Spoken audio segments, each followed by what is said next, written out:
very busy time, but again, very quiet down there because of the recess that is currently in the country. I'm not sure whether the Prime Minister was at home as at the time we were broadcasting from there. And can you still hear me? Because I could get a feed coming back. Yeah, we can hear you. Go on. And like I said, I left there heading into the Parliament. Quite a lot of very busy activities. I'm sure, time of the year, as many people continue to troop down to the UK for so many reasons. People come down to the UK, for holiday, as compared to Africans that come to UK to work and study. I mean, a lot of people get a little bit amazed, with these images like these, which is propping up when we are broadcasting from outside. We tend to use quite a lot of gadget to do the transmission, but when people see you with 4 different phones on 2 different tripods, they might a little bit get a little bit fascinated to see what you're doing. And this is how we were broadcasting from Downing Street yesterday, and you could tell that many people that probably have not been there, as I was coming in, it seems that more changes have been done because we don't go there all the time. So the security agency were probably wondering if I was missing the road when I approached the number 10 Downing Street gate. I remember one of the officers looking at me thinking, you're not meant to be on this particular side of the gate, until I presented my press card. And that was vetted, and I went in, and he did apologize that he doesn't see my face quite often. And I said, yeah, well, that doesn't mean probably maybe you're new into the number 10 Downing Street. We are not new. We've come down here previous times. Again, the question, as many Africans, as we continue to look at what is happening across Africa this morning, is why do we have other part of the world that come down on holiday, spend money, and then they return back to their home country, as against people coming from Ghana, Kenya, mostly Nigerians, arrive in UK, and after 25 years, 30 years, some of us have not returned back to our own base. That was how we were able to link that to the insecurity. Is it because of the insecurity in the land? My guest, Mr. Femi Aratokun Ale, spoke to us yesterday, and he mentioned that the reason why we are seeing the insurgency is again, the Western agenda to make sure that those areas, that have vast amount of mineral resources continue to be attacked. All these and so much are part of what we discussed yesterday, and then we did talk about what we're going to be picking on this morning. These 3 phases, there are 6 of them. That is part of the headline, but let me come back again to you this morning. But like I said yesterday, was a very fantastic outing again as usual. Each time we get to number 10 Downing Street, it's like trying to get to the Aso Rock, but I'm not sure whether you will go into Aso Rock with a military backpack. And my military backpack that I would travel with, just indicate that it doesn't matter. I'm sure maybe what officer saw was like the military backpack, but they realized that it's just that the love that we have for the British military that allows us to carry the military backpack. Well, listeners, at least if you don't know, we teach you here, so you know what happens here in the UK. And it's quite interesting with your guest that was on the Niger Voices and talking about the fact that we have the developing countries causing unrest and in the various communities where we have minerals and all that stuff. I agree with him 100%, and that's why we have minerals so much that we don't need. We have gone outside, but they will find ways and means, and our leaders who, not all of them, those who have not got their heads screwed on, now end up going into all sort of agreements with them, and virtually we can get in pittance or virtually nothing out of it, and they'll come and tell you that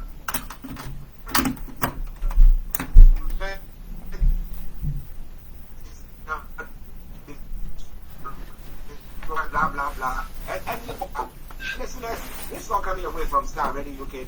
This is your favorite African and Caribbean radio station in London. Just bear with us. I think Yomi had to get up quickly to source something. Yeah, I realized that the system was not, plugged in, and we will have lost, the transmission back to you in the studio. But we're back again on the seats. Yes, listeners. So that's Mr. OLAYOMI KOIKI on North Studios. I'm actually here in the South Studios, and we are bringing you updates from Nigeria on the morning show, the Thursday edition at 17 minutes past 11. Now let's crack on. No plan to hike fuel prices. NNPCL assures Nigerians. Now, we know one of the causes of price of food rising and everything rising in our countries or our part of the world is fuel. The moment fuel prices goes up, then you have the gari, the person selling gari telling you that the price is going up. Everybody. So this assurance, have there been some thoughts and some movements that is making people feel that, well, there was going to be ice in if I just take about 30 seconds again, bear with us. That's okay. Well, listeners, as I will, are there any what do you call it, indications of fuel prices going up in Nigeria? We know that Nigeria shouldn't talk about fuel price hikes. I mean, they are big time oil producing country, crude oil. However, interestingly, they have all that, yet they cannot refine the oil there. It has to be taken outside of the country for that to be done there as well. But we know that Dangote's one is upstream now. I think it's working, and the one in the southeast as well is up now. So we'll see. Maybe that will help ease the fuel prices. But Yomi is back, and let's go to him. So why are people suspecting that the fuel prices are going to go high or up? Yomi. Yes. Yesterday, the rumor, or probably what again is not confirmed as at yesterday, was that the pump price will go to 1,200 naira per liter. You talked about the price of gari. Behind us is cassava. It's not just used for gari, it's also used, we talked about this some few weeks back, for the bureau that turn it into Guinness. The situation when it comes to a country that for years, for decades, we've not been able to rectify our refinery, but gradually we were told by the new administration that the Port Harcourt refinery is up and running. That's what we know. I mean, I've not been able to confirm that, but we go with what the government is saying. But this morning, the Nigerian National Petroleum Company Limited, it used to be NNPC, but it has now been also converted into, a company. So, yesterday declared that there was no plan yet to increase the pump price of the premium motor spirit, popularly known as the petrol. According to the NNPCL Chief Corporate Communication Officer, Olufemi Shoneye, made this in a statement that Nigerians should disregard rumors of a possible hike in the petrol price. And we don't go with rumors well on this platform, we go with fact. So we will stick to what they are saying, but we know that there's already panic buying in the state. But he stressed that the company had no plan yet to raise the cost of production on the premium motor spirit, popularly called petrol. You might ask about what is happening with the Dangote refinery, because as much as Dangote a refinery is not is not government owned, is a private owned. We are not going to see anything from the Dangote refinery anytime soon, even though we were giving these hope that this refinery is up and running. As at 2 days ago, the Dangote refinery received the fourth 1 million crude supply from the NNPCL. The Nigerian National Petroleum Corporation has supplied an additional 1 million barrels of crude oil to Dangote. I can hear the feed coming back, Dangote refinery to commence production. So that means that as much as Nigerians' expectation from the Dangote refinery, we're not going to get anything coming out soon from that area or that sector yet.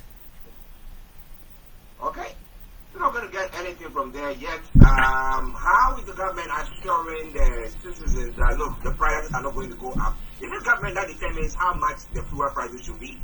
Yes, the government determine how much price, for the price to be sold at the pump. But again, whatever Dangote will be selling, we would have to wait until when he's fully in that production. But for now, he's still receiving, the crude oil. We know that some came from outside Nigeria, but it seems that already the NNPCL have supplied Dangote with a 1 million barrel to support the Dangote refinery project. Remember, it's a big project and it has cost huge amount of money. These are not Dangote's money alone. We're talking about different investors that have invested in it, and it's not just for the production of refined products for Nigerians alone. It's also going to be doing for so many as well. But again, the Dangote refinery have now received 3 shipments of the crude oil, and as we said, the Dangote refinery is expected to start the production of the diesel and aviation fuel jet this January. However, the production of the premium motor spirit, popularly called petrol, is being delayed by the supply of the crude oil in this installment. Okay, we'll see what happens there. But well, I got of assurance there as to whether Nigerians do agree or will accept that assurance. We're not very sure about. And that's the video song as well, Assurance. Okay, give me assurance. Well, Buhari give assurance, but the assurance wasn't good enough. It didn't start in the UK. And maybe we should pick on that before, because the assurance Buhari gave, seems not to have paid off, and it seems after years that Buhari left. Let's listen to this. I would say I agree with the opinion that years that Buhari left. General Buhari in the last 8 years or thereabouts did virtually nothing, and I mean virtually nothing, in our fight against terrorism. If anything, he promoted and enhanced our hardship as far as the fight against terrorism was concerned. I'll leave that and I'll come back again to you. This is one of the former military, giving his analysis about a failed former president. I did ask a scorecard from our guest, Mr. Femi Arato-Kunwale, yesterday. He was not even ready to give Buhari 1 pass mark. Wow. It's quite interesting. The development and everything there. Because why they concentrated their efforts on, silencing the Yoruba nation group that were agitating for that, and why they were concentrating on the IPOP, and instead of fighting those who were terrorizing people, killing people, they were not doing that. They were, that shows what was going on in his head, isn't it? Well, that shows what was going on in his head, and again, as usual, we can link that to, though the military have come out to say that, news coming out since yesterday, we should not, go with it. But what is the actual news? It has now generated a lot of conversation across Nigeria, and this is how the news filtered out yesterday. Let me first play the video, then I can do some kind of explanation of that, especially to our listeners around, and many Nigerians, not just those that are campaigning for Yoruba nation. Let's listen to this. What local government? Where are you from? I'm from Maito. Where in Maito? Where are you from originally? Kaduna State. From where? Kaduna State. I'm Alkali Monday by name. Okay. Yes, I'm from Kaduna State. Okay. You were born there? Yes. And you're coming out under what local government?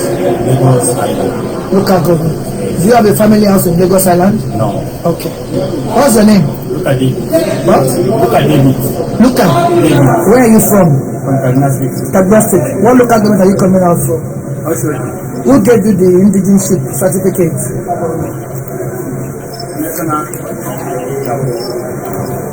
What's it? Zakaria Arab. Where are you from? Kaduna State. Lagos. Where did you get the indigenship certificate from? I'm staying with my uncle. Your uncle, speak up please. I'm staying with my uncle National College now. Shobayoba.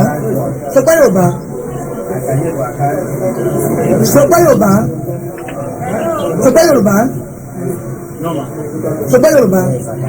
You have a look for a Yoruba. Níbo ló ń gbé? Ṣé gbọ́ Yorùbá? Níbo ló ń gbé? Níbo ló ń gbé? Ta ló fún ẹ ní certificate? Let me explain what has happened. There's a recruitment going on across the country, and every part of Nigeria will be given a slot. But it seems that the faces behind the background that you've seen, according to the release coming out from Nigeria, the audio you've listened to, these are not Yorubas, but they found themselves into the recruitment. How that happened means that they've been able to gain indigene certificate. That means they are claiming to be indigene of Lagos State, even though you can hear they're from Kaduna State. The headline says, Army recruitment, the Northerners arrested for attempting to take the Lagos slot. The Lagos State government has called for the arrest and trial of 6 Northern candidates participating in the Nigerian Army recruitment process who claim to be indigenes of the state. The video that surfaced that we played out yesterday showing 6 candidates in the recruitment process who hail from Kaduna State, but they are claiming Koshofe local government area in Lagos Island. They are also claiming Oshodi, Isolo local government, respectively, as their local government of origin. By claiming to hail from Lagos, the candidates are intended to secure the slot designated to Lagos State indigene. Many people are very concerned at these same thing that we've been talking about, the sleeper cells. Maybe some might disagree, but let me take us back to 2011 when the United Arab Emirates, this was 2022, according to the U.S. State Department Treasury, Treasury sanctioned 6 individuals for raising funds in the United Arab Emirates to support Nigerian Boko Haram terrorists. According to all the 6 that were found guilty of establishing a Boko Haram cell in the United Arab Emirates to raise funds and provide material assistance to Boko Haram insurgency in Nigeria, according to the OFASC, Office of the Foreign Assets, following the arrest and persecution and designation in UAE in 2021 September, demonstrating the commitment of the Emirates government, even though Buhari did nothing. Nobody have come out to say whether these are just individuals from the north, or again, are they the same type of what we've been told by the former comrade Kunle OLAYOMI, that said and quote, that the Nigerian military barracks is open every Friday and everyone can come in and go out. Should we be concerned that we now have individuals that are trying to claim to be from Lagos, but they are not coming from Lagos? I might remind you again of a particular individual in 2009 that wanted to bomb the American airline known as Umar Farouk Abdul Muttalab. Umar Farouk Abu Muttalab is also from Kaduna State, as at the time he was 29 years old, or 25 rather. He pleaded guilty after he wanted to do what they called commit an act of terrorism, transcending the national boundaries, attempt murder with a special aircraft jurisdiction of the United States. Again, he says, and I quote, that he will do it again, even though right now he will not be able to do it, because as investigation and prosecution show, Umar Farouk Abdul Muttalab, a 25 years old from Kaduna State, was a remorseless terrorist who believed it is a duty to kill Americans for attempting to take the lives of 289 people. Are these individuals just from the north, or is it just again the open borders where anyone can claim to be a Nigerian citizen? Star Radio UK, I'll come back again to you in the studio, Mr. Archie. Now, it's quite interesting. I'm looking at it this way, that if there is recruitment into the military, everybody who is a Nigerian should have the privilege of, applying. Yes, you must have the privilege, but that has to be in your state. So these individuals are claiming to be Lagosians, indigene, and they have the certificate already in their hands, in their possession, and they are not from Lagos. Well, listen, less I talk about it, just better, because also that is happening because we don't have proper data system, and anything goes on there. But well, it is already okay. In our North London studios, Mr. OLAYOMI KOIKI, I'm actually here in the South Studios, and we're bringing you updates from Nigeria. Interestingly, a preacher allegedly has been killed in Ogun Motor Park and then raped by the roadside. What happened? Well, it is another sad news as may Nigeria not happen to us. What we can confirm this morning, a graduate of a computer science at the Olabisi Onabanjo University at Goiwoye in Ogun State, southwest of Nigeria, Oluwatosin Onodipe, was said to have died after he was allegedly hit with an iron rod by the official of a motor park in Ago, Odogbolu local government areas of the state for preaching. This is just as his body was said to have been buried by the roadside by the same officials of Odogbolu local government area after his body was dumped by the police officer. You can see that even after your death in Nigeria, you are as much as not respected dignity. And that takes me to, as I was looking at this morning, the definition of a crime against humanity. Because many crime that goes on in Nigeria is crime against humanity. According to the Roman Statute of the International Criminal Court, ICC, that the Yoruba people have already petitioned the former president, the former military, and so many of them like that. Article 7, crime against humanity. For the purpose of this statute, crime against humanity means any of the following acts when committed as part of a widespread of systematic attack directed against any civilian population with the knowledge of the attack: a murder, extermination, enslavement, deportation or forcible transfer of population, imprisonment or other severe deprivation of physical liability in violation of the fundamental rules of international law, torture, rape, sexual slavery, enforced prostitution, forced pregnancy, enforced sterilization, and any other form of sexual violence or comparable. And the last one, persecution against any identifiable group or collectivity on political, racial, national, ethnic, cultural, religious, gender, as defined in paragraph 3. The question is, why would a preacher be killed broad daylight and the body was buried? According to the deceased father, Raymond Onodipe, yesterday, that Oluwatosin left home in December 17 to attend a program at the redemption camp, but was unreachable after he had spoken with his brother on his phone. Well, it is now reachable, but the body is what is reached, even though it has become another crime scene in Nigeria this morning. It is quite interesting and worrying because you look at Nigeria and it's one of the places where earlier on, looking at governance system and everything, we thought that there was that proper integration, religious. But when it comes to the south, it's much better. But when it goes to the north, but Kaduna, Ogun State, I don't think anything of the sort should have happened. Is it that he stepped up in trouble? Did he start insulting some people? That's why that didn't happen. What has the police said so far? Remember that just before we went on the break, we talked about, Yaba Psychiatric Hospital is getting very full because there's a lot of people that are going through a lot of depression, and sometimes if you're doing these kind of things, it could be a little bit uncomfortable for some. But you're quite right. In the Southwest, we are very, very religious, tolerant people, and we've lived very peacefully among ourselves. But we're looking at the country right now that is going through so much. And when I mean so much, there's so much depression, there's so much suicidal, and it seems that whatever took place at that motor park, something went wrong.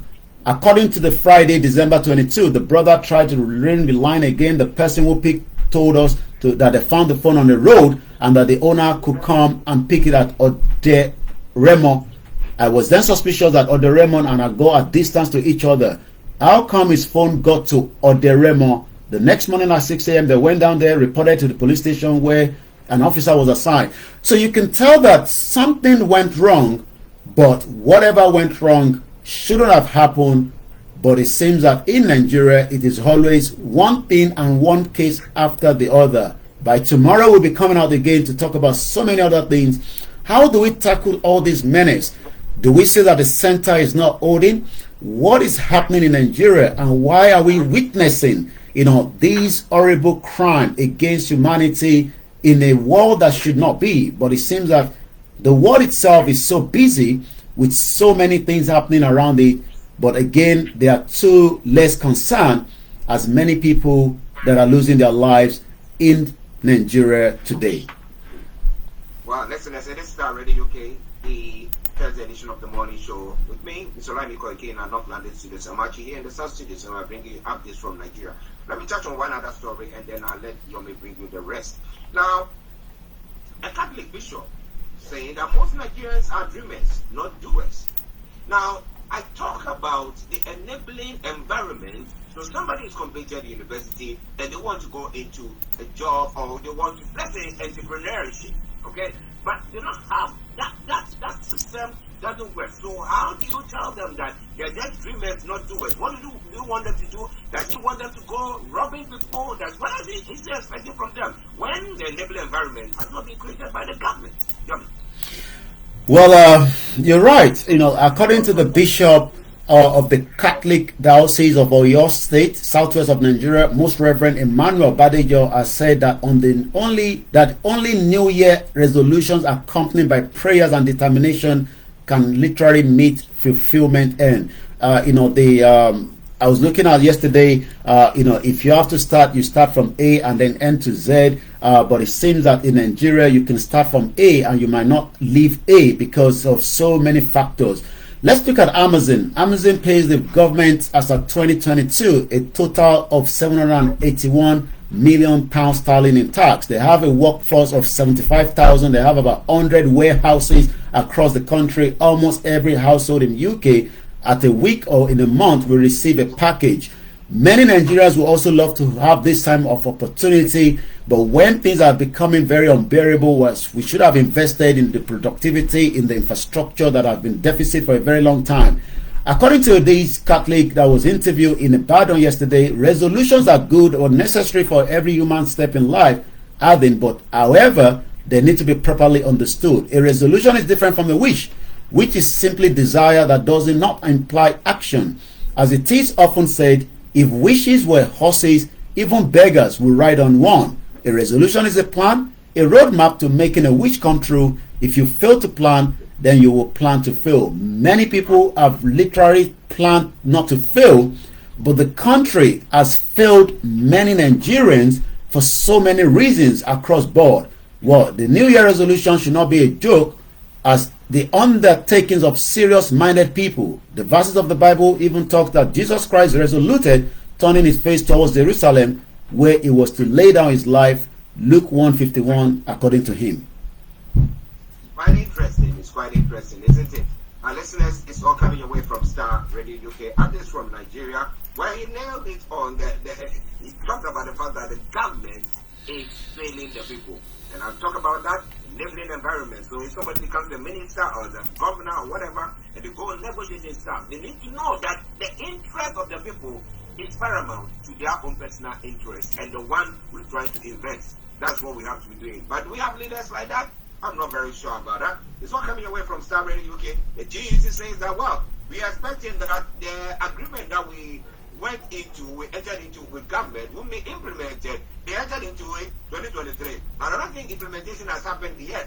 So what is going to happen? Over to you, Yomi, and the rest of the story that's looking around. Take over. Thank you so much. Well, you're quite right. As the TUC, the Trade Union Congress continue to say to President Bola Ahmed Tinubu that the agreement that was being discussed as at the time of last year should be fulfilled and not to be kept to the side. But whether the president would do so, the president is more concerned, even though many Nigerians have been very, very skeptical about his own certificate in Chicago. But the president says, and I quote, "I would deal with all those that are trying to bring fake certificate from foreign university as criminals, and I promise to arrest each one of them." I mean, it's been a very interesting time, in Nigeria, that we have a president that himself, have a certificate, but has some questioning around the certificate. At least, he has one. Buhari never had one.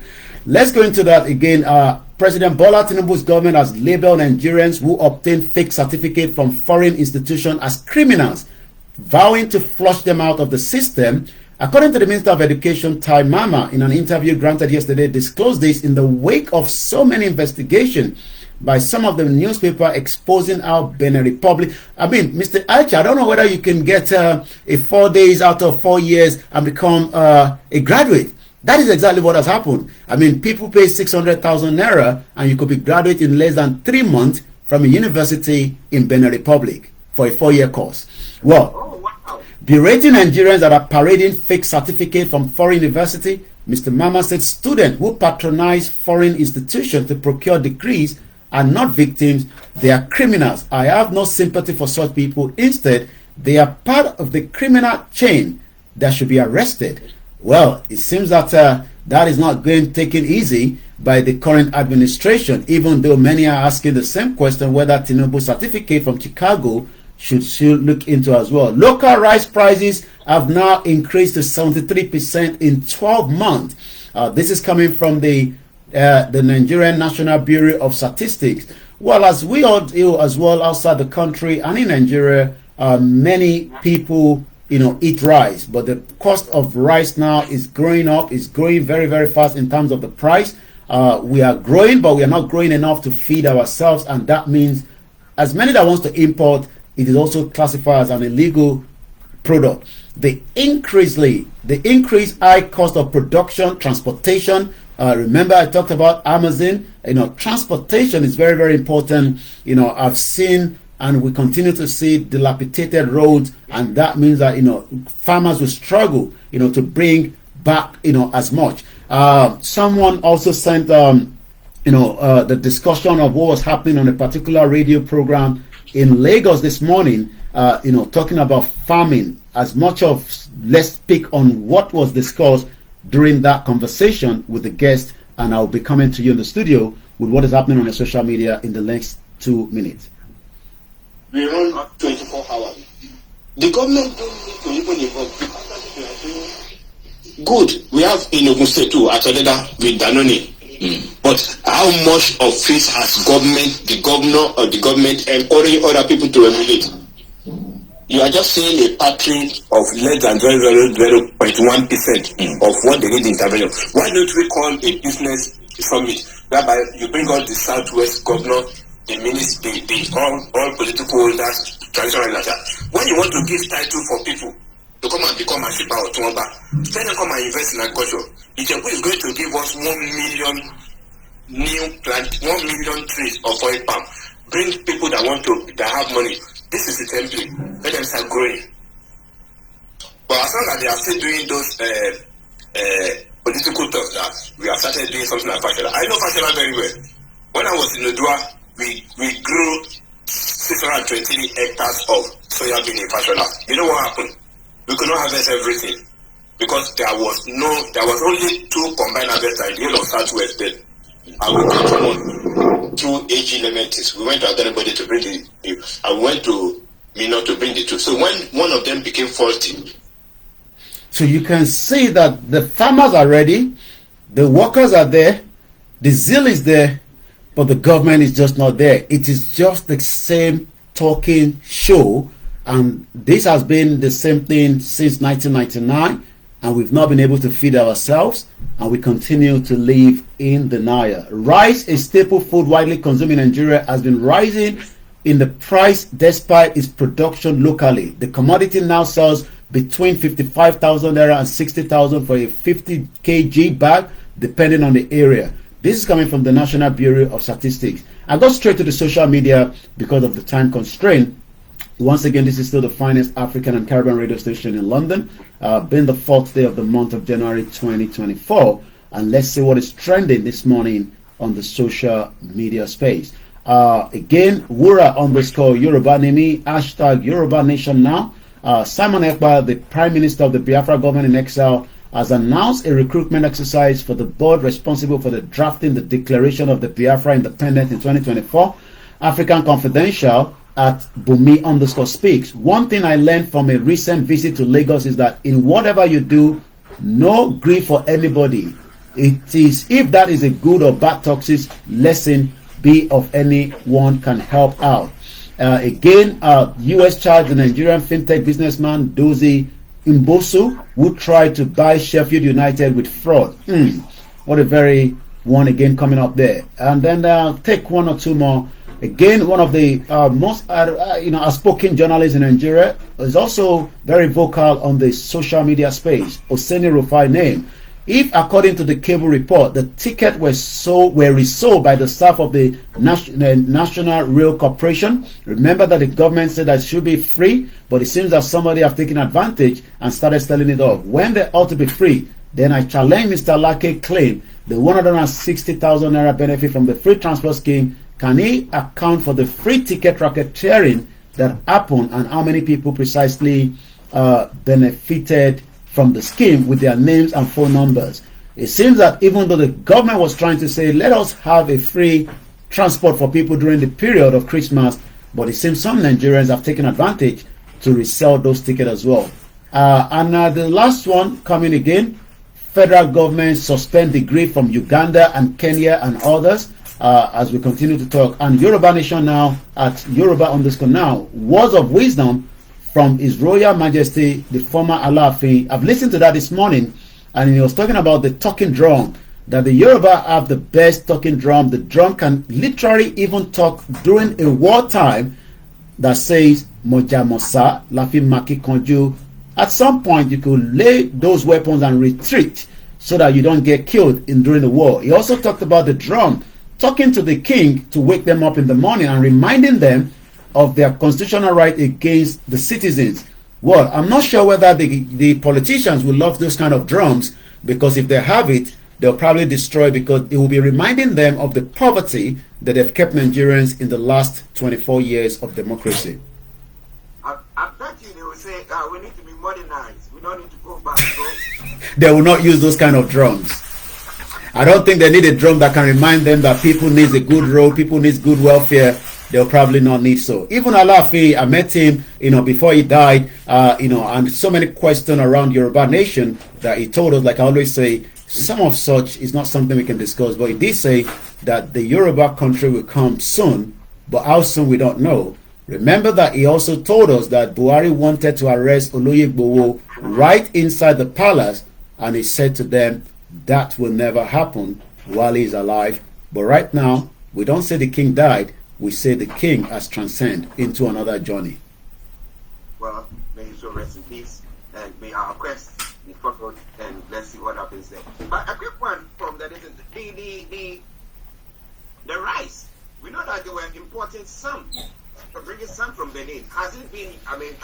It will be classified as a contraband. You will not bring the rice through Benin Republic, even though we know that there are still some big players that are doing it. But if you're a small player, the custom will run after you, and that took place over the Christmas time, that they went into the town to take the ones that have already gone into the country, in terms of those that have brought them in, take them out from their warehouse, and we know how that works. Their wife will be reselling those bags again. Interesting. But we know that the farmers as well, because we are looking at the price of rice that has gone up.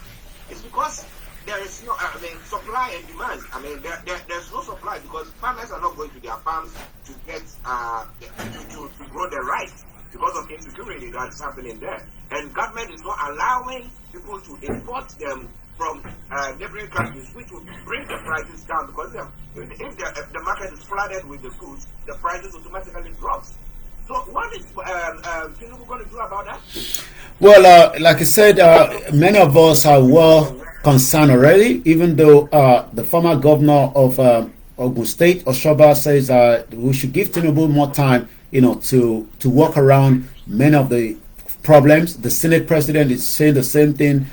Professor Wole Soyinka, the Nobel laureate, says he would not say anything until after 1 year. But again, without a structure to protect farmers, then we are likely to see food hunger this particular year, 2024. And that is going from another video that we have, where the woman was talking about being a farmer, but in Plateau State, they are now destroying as many of their farmland because of the natural resources underneath. That means, some of the crops coming out from Plateau State will not reach our home due to the insecurity in Plateau State presently.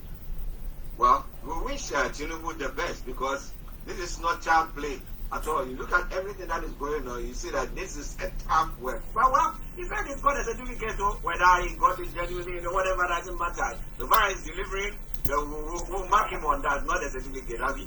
Definitely. All right then, Yoli, let me say thank you very much for the updates once again. And before you go.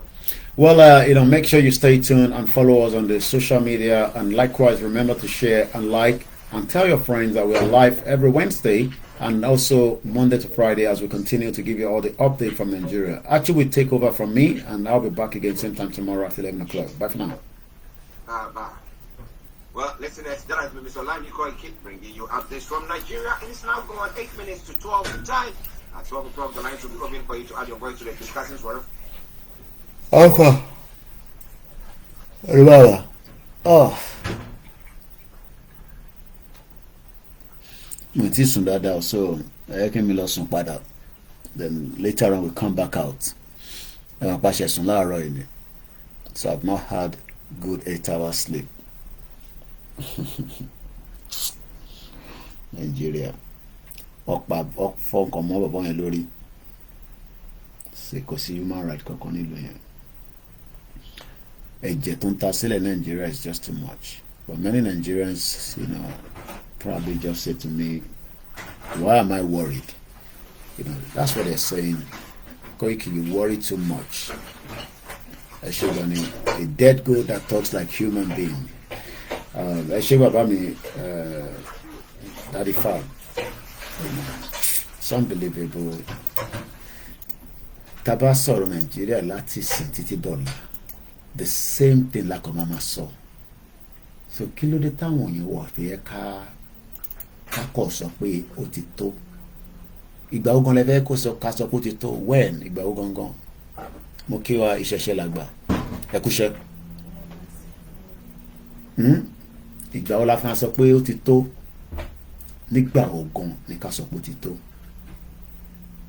When exactly ní ká sọ pé ó ti tó. Ẹ̀yin mọ́ mi.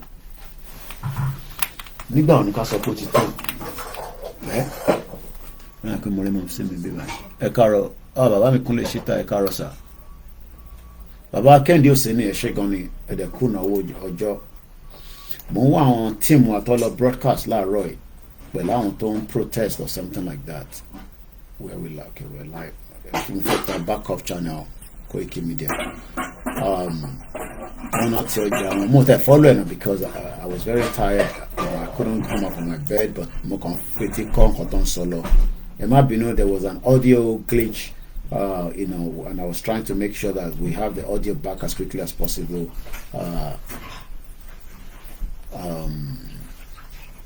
From the team on the ground, and eventually we were able to get them up and running back. So again, we're doing our best with our transmission from Nigeria, and the quality from the Downing Street yesterday was very poor. I'm aware of that, and it's because of the internet connection there, security and all that. And again, there's so much a lot of work in the Downing Street. So Abebiti Modrosi scaffolding one níbẹ̀, and that has been going on since last year. So let's hope we work anytime soon. So that is the reason why the quality, was not top notch. So bear with us. We want to make sure that this year we're giving you, whatever will be of good quality, but the team are working hard.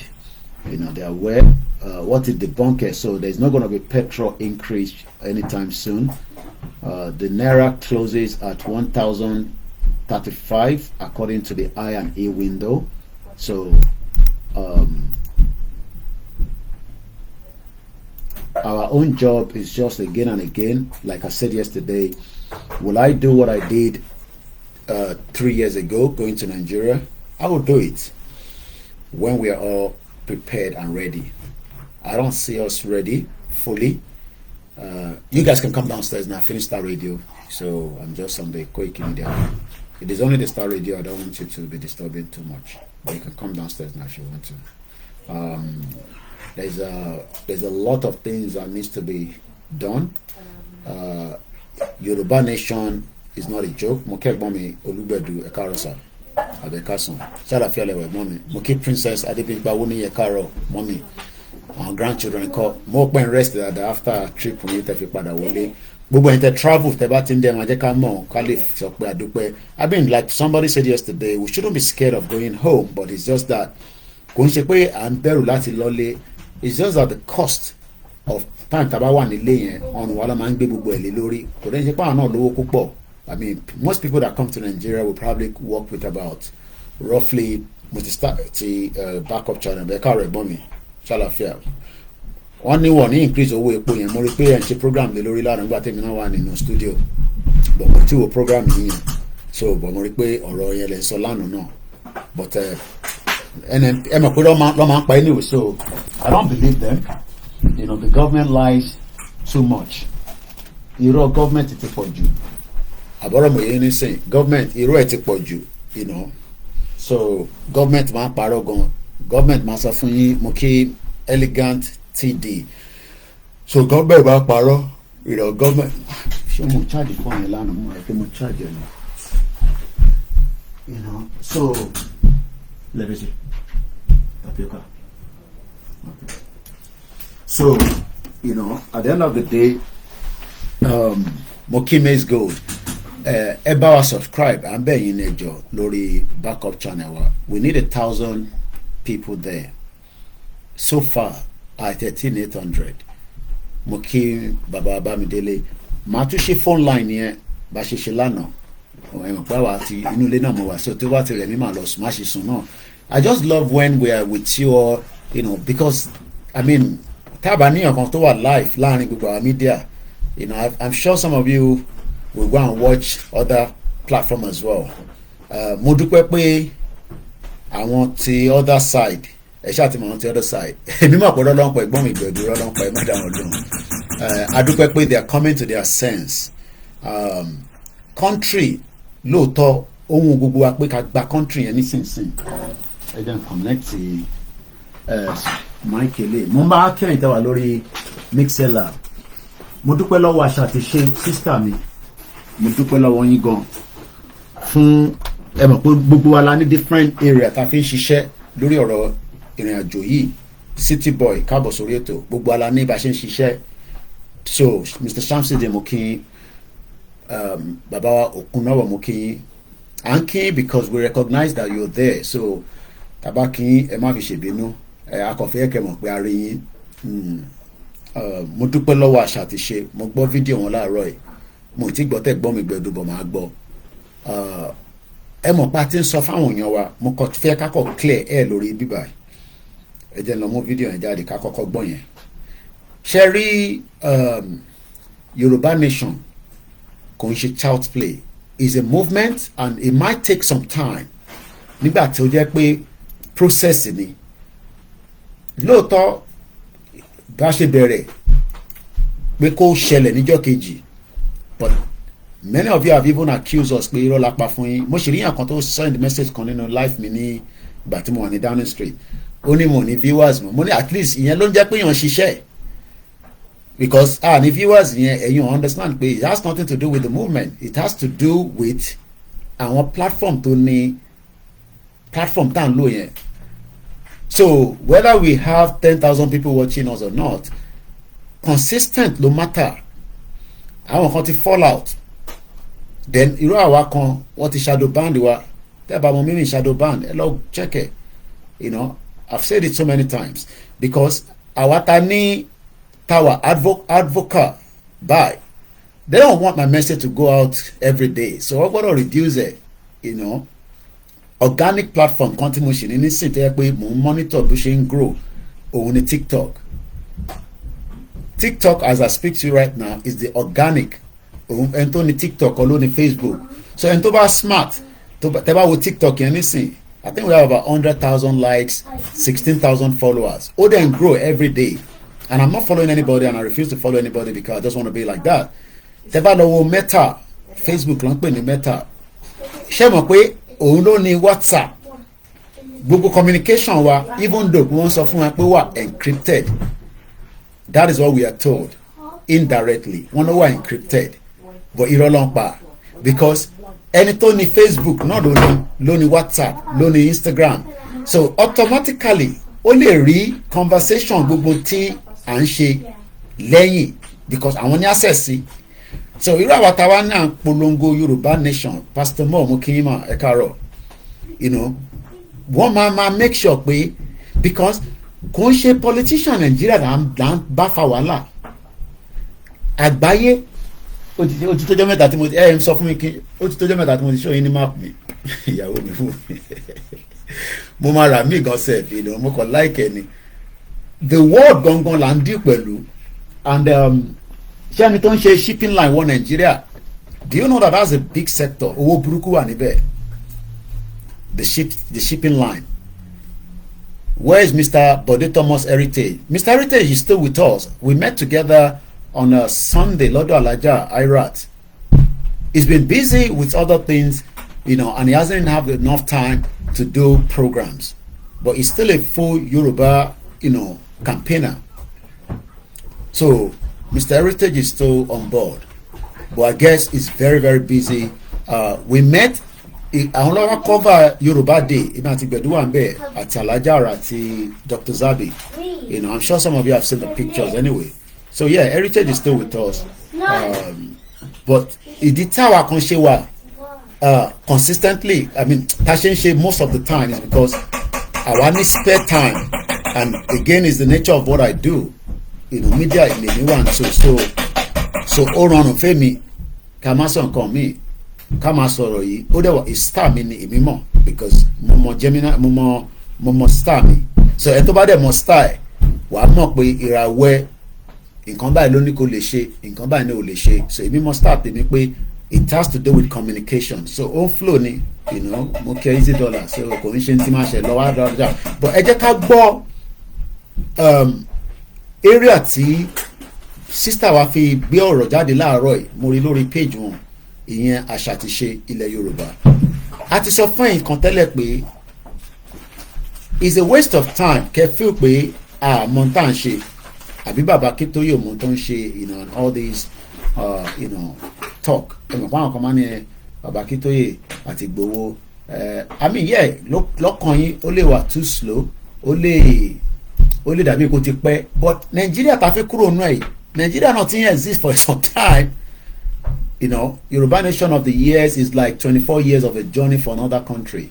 Oshe Mr. Gani Oloyede, Moki, Comrade Plan B, Ogunmola, only Nigeria will soon blow by the grace of God. Akin Games, Otojo Meta, Moki, Ekabo Soreto, Ìyàn mẹ́fà ló ń gbọ́ wa lórí Mixlr. Mo dúpẹ́ pé mo máa ń sọ ní gbogbo wa pé àwọn tọ̀hún tó máa ń ní àwọn ní rédíò, irọ́ lọ́pọ̀ wọn ní rédíò kankan. Mixlr ni mo ti ṣàlàyé fún yín, is just an audio version. Mo dẹ̀ dúpẹ́ pé ìkànnì wọn ti lọ sí Nàìjíríà, kódà ó ní kò sí nǹkan kan tó ń jẹ́ Mokin Ajani Akin, ó ní kò sí nǹkan kan tó ń jẹ́ ìjìnlẹ̀ rédíò ní Nàìjíríà. You know, so but Emma Kabanso, it seems that some of you don't take us serious. Yoruba country. Àwọn olóṣèlú gan tá a disagree pẹ̀lú ìsídà ká strangle wọn, mo ní ká pa wọn, ká strangle wọn débi pé wọn ní lè move, then wọn ní ní choice, a máa box wọn. Àìtí box anybody, àìtí box ọba, àìtí box ìjòyè, àìtí box ẹ̀wá ní ẹ̀yìn pé ẹ ti declare country. It doesn't work like that. Ẹ jẹ́ kí lọ mú sister mi wá, mo fi lọ because orí backup ni mo ti wò Àṣàkẹ́ TV. So mo fẹ́ kẹ́ gbọ́n kan tí sister mi sọ Àṣàkẹ́ TV show ló ń jẹ́. A ti sọ fún mi pé the Yoruba nation is a movement. Movement kẹ̀rẹ́, sometimes it might not go as you planned. Yes, àwọn kan nígbà yẹn wọ́n ní ṣèbí mi mo ní ọ̀nà kan wọ́jà, just reason mo kí ẹ. I am with you all the way. Keep up the good work. You are the most consistent on the important issue of Yoruba self-determination. Thank you so much. Mo kí àwa Táíwò Kíkẹ́. Mo fẹ́ lọ mú, mo fẹ́ ká gbọ́ fídíò yẹn ká tó wọnú, because kákọ̀ tó fi clear ẹ̀ pé there's no country called Yoruba nation yet, but there is to be a country called Yoruba kingdom, you know, during a particular century. But that century is no longer with us, and that means mo kí Babawa Mubarak Idris, salamu alaikum sir. sọ yẹ ká gbọ́n kan tí àṣà ti ṣe sọ láàárọ̀ yìí àdúrà nǹkan náà lọ ṣe fídíò ó dà pa àárọ̀ ìtẹ̀ lọ ṣe sọ yẹ ká kọ̀ gbọ́ kájọ gbọ́. Never skip leg day unless you hate leg day because we have another 2,000 workouts to do. Àṣírí ńlá rèé o ẹ̀yin ènìyàn wa ẹ bá wa gbọ́ tí bàbá Ṣọlá àti Mr. Wálé Àlè tí wọ́n sọ nípa òmìnira 2022 àṣírí ńlá gidi ẹ̀yin ènìyàn wa Yorùbá nation no going back. A sọ fún wa wípé nínú 2024 ọdún 2024 ọdún ayọ̀ ló máa jẹ́ fún gbogbo wa nínú ìjàngbara orílẹ̀-èdè Yorùbá eléyìí tí a ti ń pè fún láti gbà ìwá sẹ́yìn nínú ọdún yìí Elédùmarè á mú wá sí ìmúṣẹ.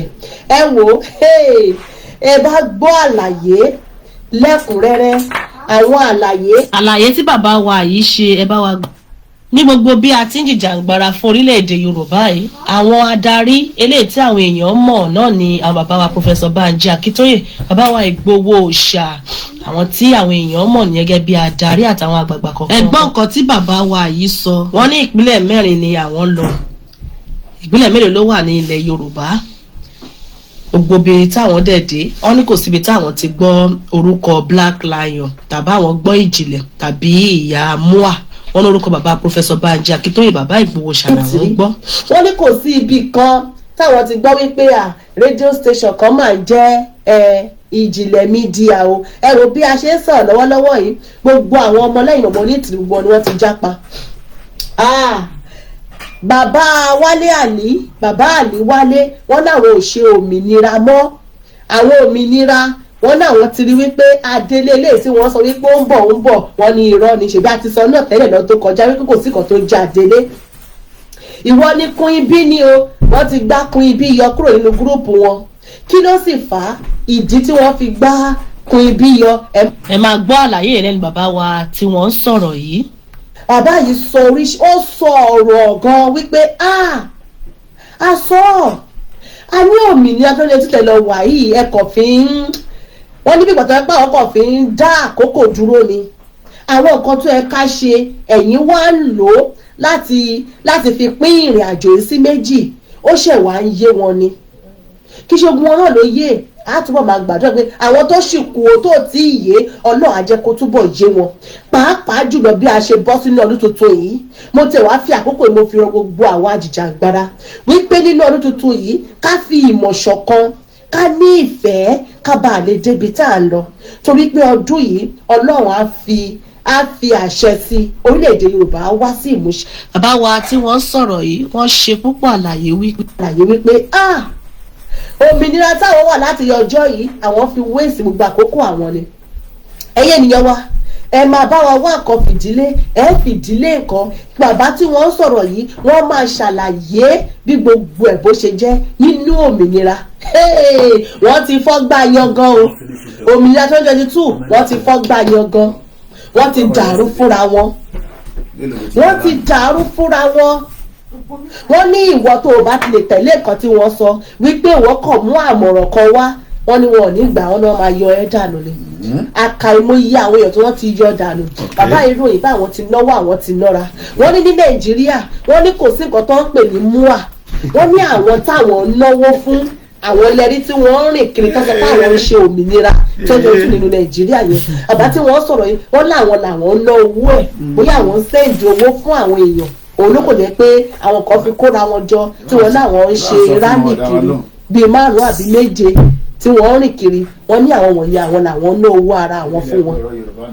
Wọ́n ṣùgbọ́n lọ́wọ́lọ́wọ́ báyìí wọ́n lójú wọn ti wá là wọ́n náà ti wá rí wípé ọ̀dọ̀ àwọn bàbá Professor Banji Akíntóyè àwọn tí wọ́n gbé ìrìn àjò yìí sọ́wọ́ nìyẹn.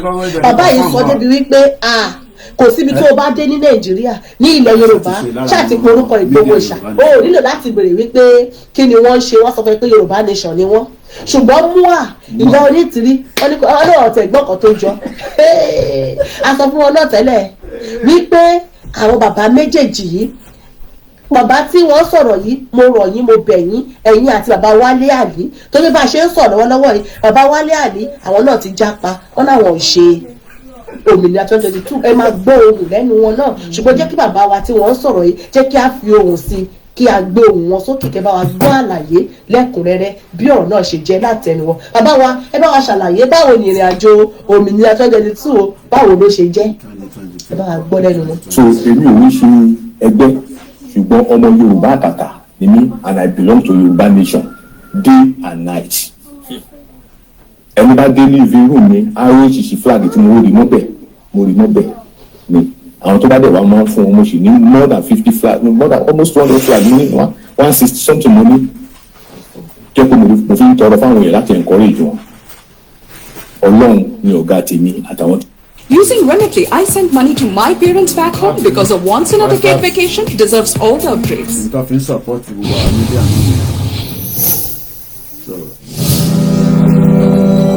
Ọlọ́run ni ọ̀gá tèmi àtàwọn tí wọ́n sanwó oṣù fún mi àwọn lọ̀gá mi nínú ìrìn àjò yìí. Nígbà tí mo dé láti Nàìjíríà mo sọ gbogbo nǹkan tójú mi rí. State mẹ́rin ni mo travel lọ nípa ìgbà pé 5. Yàtọ̀ sí pé à ń pe àwọn èèyàn báwo ni báyìí àwọn tèmi mọ̀ tó ẹ pé ajọ́ ṣe Yorùbá nation lórí online àti lórí ọ̀nfọ̀ mo pe gbogbo wọn. Gbogbo ẹni tẹ́ bá ń gbọ́ alẹ́ ni mo fẹ́ fi dá yín lójú pé kò sẹ́ni tó mọ ẹni tó ń pè ní Black Lion yàtọ̀ sí àwọn jagunjagun tí wọ́n ń lò àwọn yẹn nìkan náà mọ ẹni tó ń pè ní Black Lion kò sẹ́ni tó mọ̀ ní gbogbo àwọn tó lù mọ̀. Ìmọ̀lẹ́ ìṣẹ́pẹ́ bíi ibi àwọn tó lù mọ̀ pẹ̀lú bí àwọn oko gidi láwọn orí grassroots láti Abẹ́òkúta láti Ògùn state. èmi gan tí mo jẹ́ ọmọ kékeré gan wọ́n mọ̀ mí Nàìjíríà Black Lion kọ́ black goat ni a sọ fún yín pé ó gba àwọn èèyàn relevant. àwa la máa sọ̀rọ̀ tí Nigeria military máa dá mi lóhùn lẹ́sẹ̀kẹsẹ̀ tí bá sọ̀rọ̀ kan nísìnyí Nigeria military máa dá mi lóhùn ẹ̀gbọ́n tó náà wá gbogbo wa ni tó fẹ́ gbé wa pẹ̀lú àwọn Boko Haram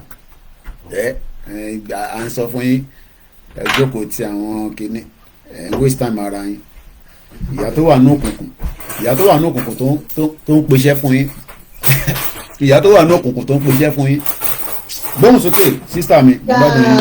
láti Abẹ́òkúta láti Ògùn state lọ sí Ọ̀yọ́ state lọ sí Ọ̀ṣun Òṣogbo Ìwó Iléṣà Ilé-Ifẹ̀ tó jẹ́ ìlú mi kì í ṣe pé mo lọ wádìí pé talẹ̀ mọ̀ ẹ̀fẹ́ mi bá ti rí ìṣẹ̀pẹ́ ẹ̀ ń gbọ́ báyìí ni kò sẹ́ni tó mọ rédíò ìjìnlẹ̀ o gẹ́gẹ́ mọ̀ lálẹ́ ìwé kò sẹ́ni tó ń bọ̀ rédíò ìjìnlẹ̀ o ìṣèyí tó fi máa ń kì í ṣe pé wọ́n. kò sí nǹkan kan tó ń jẹ́ rédíò ìjìnlẹ̀ online ni rédíò ìjìnlẹ̀ wo kí ló ń jẹ́ rédíò ìjìnlẹ̀ ṣé ó ní frequency ni àwa ní frequency àtútù ní transistor àbí kí ló ń pè transistor radio tẹ́ bá lọ sórí Koiki Odùduwà ó wà lẹ́yìn mi bẹ̀ yẹn tó ní frequency ìtàn pè ní rédíò ni pé kó ní frequency ìtàn pè ní rédíò nìyẹn gbogbo ìjìnlẹ̀ rédíò Koiki rédíò àbí àkókò ní rédíò MixLR lèmi pè ní gbogbo ìgbà MixLR 20 something pounds ni mò ń san every month fún bó ṣe wà yẹn èèyàn kan wá ń gbé fàbó fún ọ fún yín wọn náà wọn ní ìjìnlẹ̀ rédíò kọ òkòkò rédíò ni gbóhùn sókè sísítà mi mò ń gbádùn yín. ìkíní tó wọn fi máa ń kì í ṣe pé wọn ò lè gbọ́ ṣùgbọ́n owó oúnjẹ lọ́pọ̀lọpọ̀ ọmọ Yorùbá ń wá káàkiri kò sẹ́ni tó máa ra dátà 200 naira lẹ́pọ̀ ìjìnlẹ̀ àbí fájù àbí Wálé Àlè ló máa fi wò tán kò sẹ́ni tó lágbára ẹ̀ very few people ló ń lo dátà wọn ẹ̀rí tẹ́ bá ní àwọn èèyàn sí Nàìjíríà ẹ̀rí pé wọ́n máa ń pa dátà tẹ́ bá pè wọ́n ìgbà tó má ṣe rí miss call nínú wọn flash ìtẹ̀lẹ̀ pè wọ́n padà nítorí pé ó máa ń waste tó má ti tan dátà wọn sílẹ̀ ó máa ń waste so because of that wọn popular o adẹ èmi fẹ́ kọ́ mọ̀ lálẹ́ yìí kò sẹ́ni tó in fact ẹnì kan ṣoṣo tó popular ní Nàìjíríà bá ń sọ̀rọ̀ Yorùbá nation Sunday Igboho ní báńkò tí wọ́n jẹ. wọ́n ní ẹnìkan tó popular one person tó popular tó ń mọ̀ ní Nàìjíríà lọ́wọ́lọ́wọ́ yìí o kò ń ṣe Koikimedia but Sunday Igboho ẹ bá ń dúpẹ́ fọ́lọ́run ẹ bá ń yọ Ọlọ́run lógo Allahu Akbar. ṣẹ́rẹ́ diaspora ẹ̀yin làánú mi ń ṣe jù àánú mi ṣe yín ẹ̀ ń bínú sí Ìgbòho ẹ̀ ń bínú sí olórí ogun ẹ̀ ń bínú sí Ìgbòho mo ní Ìgbòho ló ní kọ́kọ́rọ́ lọ́wọ́ kọ́kọ́rọ́ òun ló Elédùmarè gbélé lọ́wọ́ nísìn tó bá wúkọ́ pẹ́kẹ́ níbi tó wà yẹn nísìn gbogbo Nàìjíríà á máa ṣékiṣéki gbogbo Nàìjíríà á máa ṣékiṣéki tó o bá tún wúkọ́ tó dákẹ́ àwọn Biafra àwọn yẹn tẹ̀ ń bínú ẹ lọ orí Twitter bí àwọn Biafra ojoojúmọ́ lọ́ máa ń kọ́ láti Ìgbòho pé wẹ́ẹ̀sì Ìgbòho Koiki wẹ́ẹ̀sì Ìgbòho wẹ́ẹ̀sì Ìgbòho lọ́ máa ń pè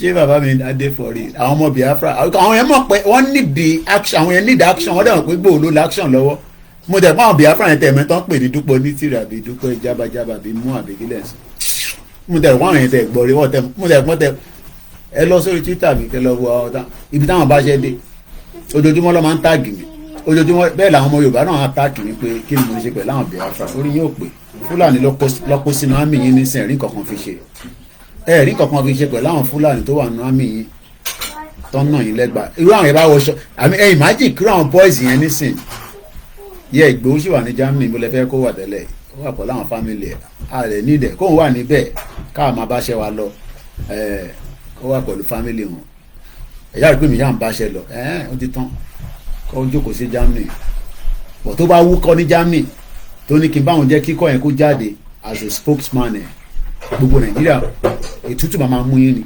ṣùkùṣùkù èmi àti olóyè ti sọ̀rọ̀ láàárọ̀ yìí tó bá ní kí n lọ sọ̀rọ̀ nísìn pé on behalf of olóyè Ìgbòho mo fi jáde o pé statement gbogbo Nàìjíríà paper máa gbé lẹ́sẹ̀kẹsẹ̀ à ń sọ̀rọ̀ pé ọ̀rọ̀ Yorùbá nation ó kọjá ọ̀rọ̀ àwàdà àwọn yẹn ti sọ́dọ̀ àwàdà kẹ́ríkẹ́rí gbóhùn sókè lẹ́ẹ̀kan sí sísítà mi mọ̀ gbádùn yẹn ká gbọ́ díẹ̀ sí. Sunday Ìgbòho ní báńkò tí mo jẹ Sunday Ìgbòho ni tó ti ń sè òótọ́ lèmi máa sọ èmi sọ pé nítorí pé mo fẹ́ dún ọmọ Yorùbá nínú kí n máa parọ́ fún yín bí mi parọ́ fún yín bí mi ṣe olóṣèlú lásán pé a máa ṣe ọ̀nà wọ́n ti mọ̀ pé kò sówó ìwọ̀nba owó tó wà ń bẹ̀ olóṣèlú ti mọ̀ pé wọ́n máa kó jẹ níbẹ̀ tó máa promise èmi ìṣe olóṣèlú lóòótọ́ ilé olóṣèlú ti dá ìdẹ́mi ìṣe olóṣèlú ló máa sọ fún ẹni tí ò bímọ nígbà tó máa ti wọlé tán ó máa bímọ by fire by force èmi ìṣe olóṣèlú tó ti ń sìn nǹkan tó lórí ni ìmídéèdè mo dé gíláàsì Nàìjíríà mo sọ pé kò sẹ́ni tó gbọ́ ọ̀rọ̀ àwọn pípù yìí o.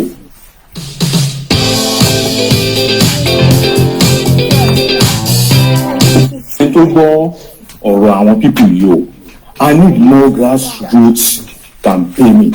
Okay, which is very very understandable. Yeah, I'll pass the message to Chief. Elo is fine. Yeah, we definitely need grassroots. Yami, and don't mind those distractors that call themselves Adele. How long will they be expecting Adele? I beg, stop your distraction and go and sit down. That's so Yorùbá nation fi sọ dáwàdà kẹ́ríkẹ́rí. Princess Awoni àwọn ìyá àgbàlagbà àwọn ìyá tó ní làákàyè àwọn grandma tó ní understanding àwọn grandma kan wá ní ìṣeré ọjọ́bìnrin mi láti fi tẹ̀lé nígbà yẹn olúkálùkù wọn sọ jábà jóbojóbo ẹni tó ṣẹ̀dí láti Nàìjíríà àkókò irú àwọn ilé náà tí wọ́n ti wé lọ tẹ́lẹ̀ ẹ gbọ́ díẹ̀ nǹkan tó sọ ìyá gbóhùn sókè. èmi so that wọn á tẹ̀lé mọ́ ìyá oníṣèlú kò popular tó tó lẹ́gbẹ́rẹ́. wọ́n ní màmá ọmọ popular ta ló fẹ́ mọ̀ níbo ló ti fẹ́ mọ̀ àdúgbò ló ti máa mọ̀ gbogbo mú àmọ́ àtàwọn orí íńtánẹ́ẹ̀tì àtàwọn káàkiri diaspora lánàá ìyá ẹni tìrí. ẹ̀yin diaspora tẹ wà níta tẹ ní íńtánẹ́ẹ̀tì tẹ̀ ń sanwó íńtánẹ́ẹ̀tì inú ilé yín wọ́n lẹ́yìn nìkan lẹ mọ̀ yá yẹn ẹ̀yin waste time ara yín wọ́n ní kò sẹ́ni tó mọ̀ Nàìjíríà wọ́n ní kò sẹ́ni tó mọ̀ Nàìjíríà ìbá sọ fún yín ìbá wà sọ fún yín ẹni ká lọ shut up ẹni ká dákẹ́ ẹ̀yin àtàkì wa ẹ̀ sọ pé àmọ́ tá à ń ṣe àbí bẹ́ẹ̀ kọ́ ẹ mọ̀ pé a movement it needs a lot of things to make it happen. Dash me honey, believe it or not, Chief is the key point of Yoruba nation. Don't mind just that. Because Obama with Chief only okay bí akakọ̀tù ẹ̀yin náà ok ẹ̀yin náà bí ẹ̀tún bí ẹlòmíì tẹ̀ ti gbàgbé ẹ mọ̀ báwa ta ni lọ́wọ́ àwọn onígbàgbé ilẹ̀ ń gbàgbé àwa máa rán yín létí ẹ̀yin náà farabalẹ̀ kẹ́ gbọ́ ẹ̀yin náà gbọ́ ariwo yìí ẹ gbọ́ ariwo yìí ẹ gbọ́ ariwo yìí over 3 million people ní event ìjọ kan gbọ́n sókè olóyè. ọ̀gá ìlànà àgbà lẹ́bí fúnṣẹ́ jákàmọ̀ jákàmọ̀ jákàmọ̀ lásìkò wọ́n gbọ́ tí wà kàn fún ìlàbí súnmọ́ ìlàbí súnmọ́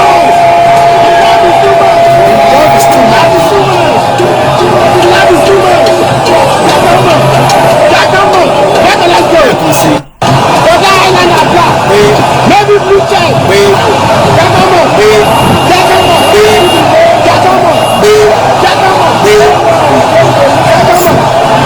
ó dùn mí pé ẹni tó rìkọ́dì fídíò yìí àmọ́ ẹni ó deserve ká fún ní 1 million naira kakọ̀ wá 1 million naira ká gbé fún un tó bá òun kú lọ fi ṣe ó ti yọ àbí must be ṣé o ti gbọ́ fídíò yẹn tàṣà ti ṣe mo mọ̀ pé wọn náà máa dá wọn lóhùn láìpẹ́ yìí pẹ̀lú àwọn headline ó máa dá wọn lóhùn láìpẹ́ yìí mo jẹ́rìí ẹ̀ must be coke out ni tàbí no tapioca ó kì í síbẹ̀ nǹkan tó bá ní nǹkan kì í síbẹ̀ kí n má tó sọ di ọ̀dà àwọn èèyàn pàwọ̀ láìkọ̀ ọ̀rọ̀ àlùfànṣá lọ́dọ̀ wa níbàá bọ̀ kíní ó kì í síbẹ̀ ó kì í kẹ́ńkẹ́m ànígbòho ni kọ́kọ́rọ́ Yorùbá nation kò ń ṣe pé a fi ebi ò ránà bíi tí mo ránà bíi rí ni easy kò ní bàjẹ́ fún ẹ ní gbogbo Miami èmi ò rí Jésù Kristi rí àmọ́ mo gbà fún Jésù torí secondary school tí mo lọ Christian school ni so yẹn kàn lè wá tó wá deceive mi níbi tí mo pé 40 kọ́ wá máa sọ fún mi pé wọ́n pẹran wọ́n ń tẹ̀jẹ̀ sórí kinní kan babaláwo àbórí àbí kí n gbá etí ẹ̀ mo ná ọmọ èṣù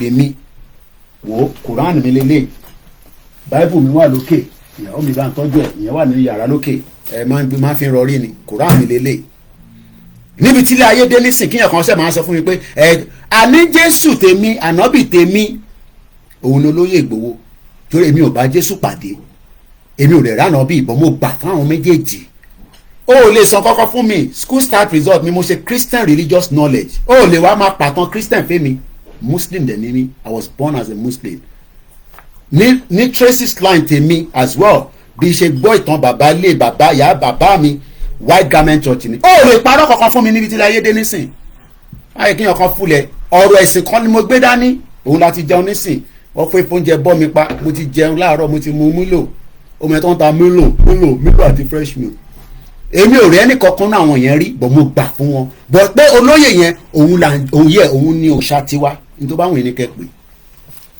ìdí ọ̀tọ̀ all over the place à ń sọ fún yín pé òun ló ní kọ́kọ́rọ́ lọ́wọ́ mo ti ń wá ṣẹ́rí mo ti ń wá kínní láti jọ ẹ̀rí kọ́lọ́run ló ní kí n gbé mo ti ń wá láti jọ pé blue àyíkẹ́rì kò síbi tó dé ní Turkey kábíyèsí lédùmarè ọmọ Yorùbá ẹ má yẹ kí wọn kàn fún wa o ẹ má yẹ kí anybody fún wa lórí ọ̀rọ̀ ìṣẹ̀ṣe wa àwọn tó bá náwọn àwọn ti gba Jésù àwọn ò lè máa tọ́ epo sí kínní ẹ̀fà wa káfí máa tọ́ epo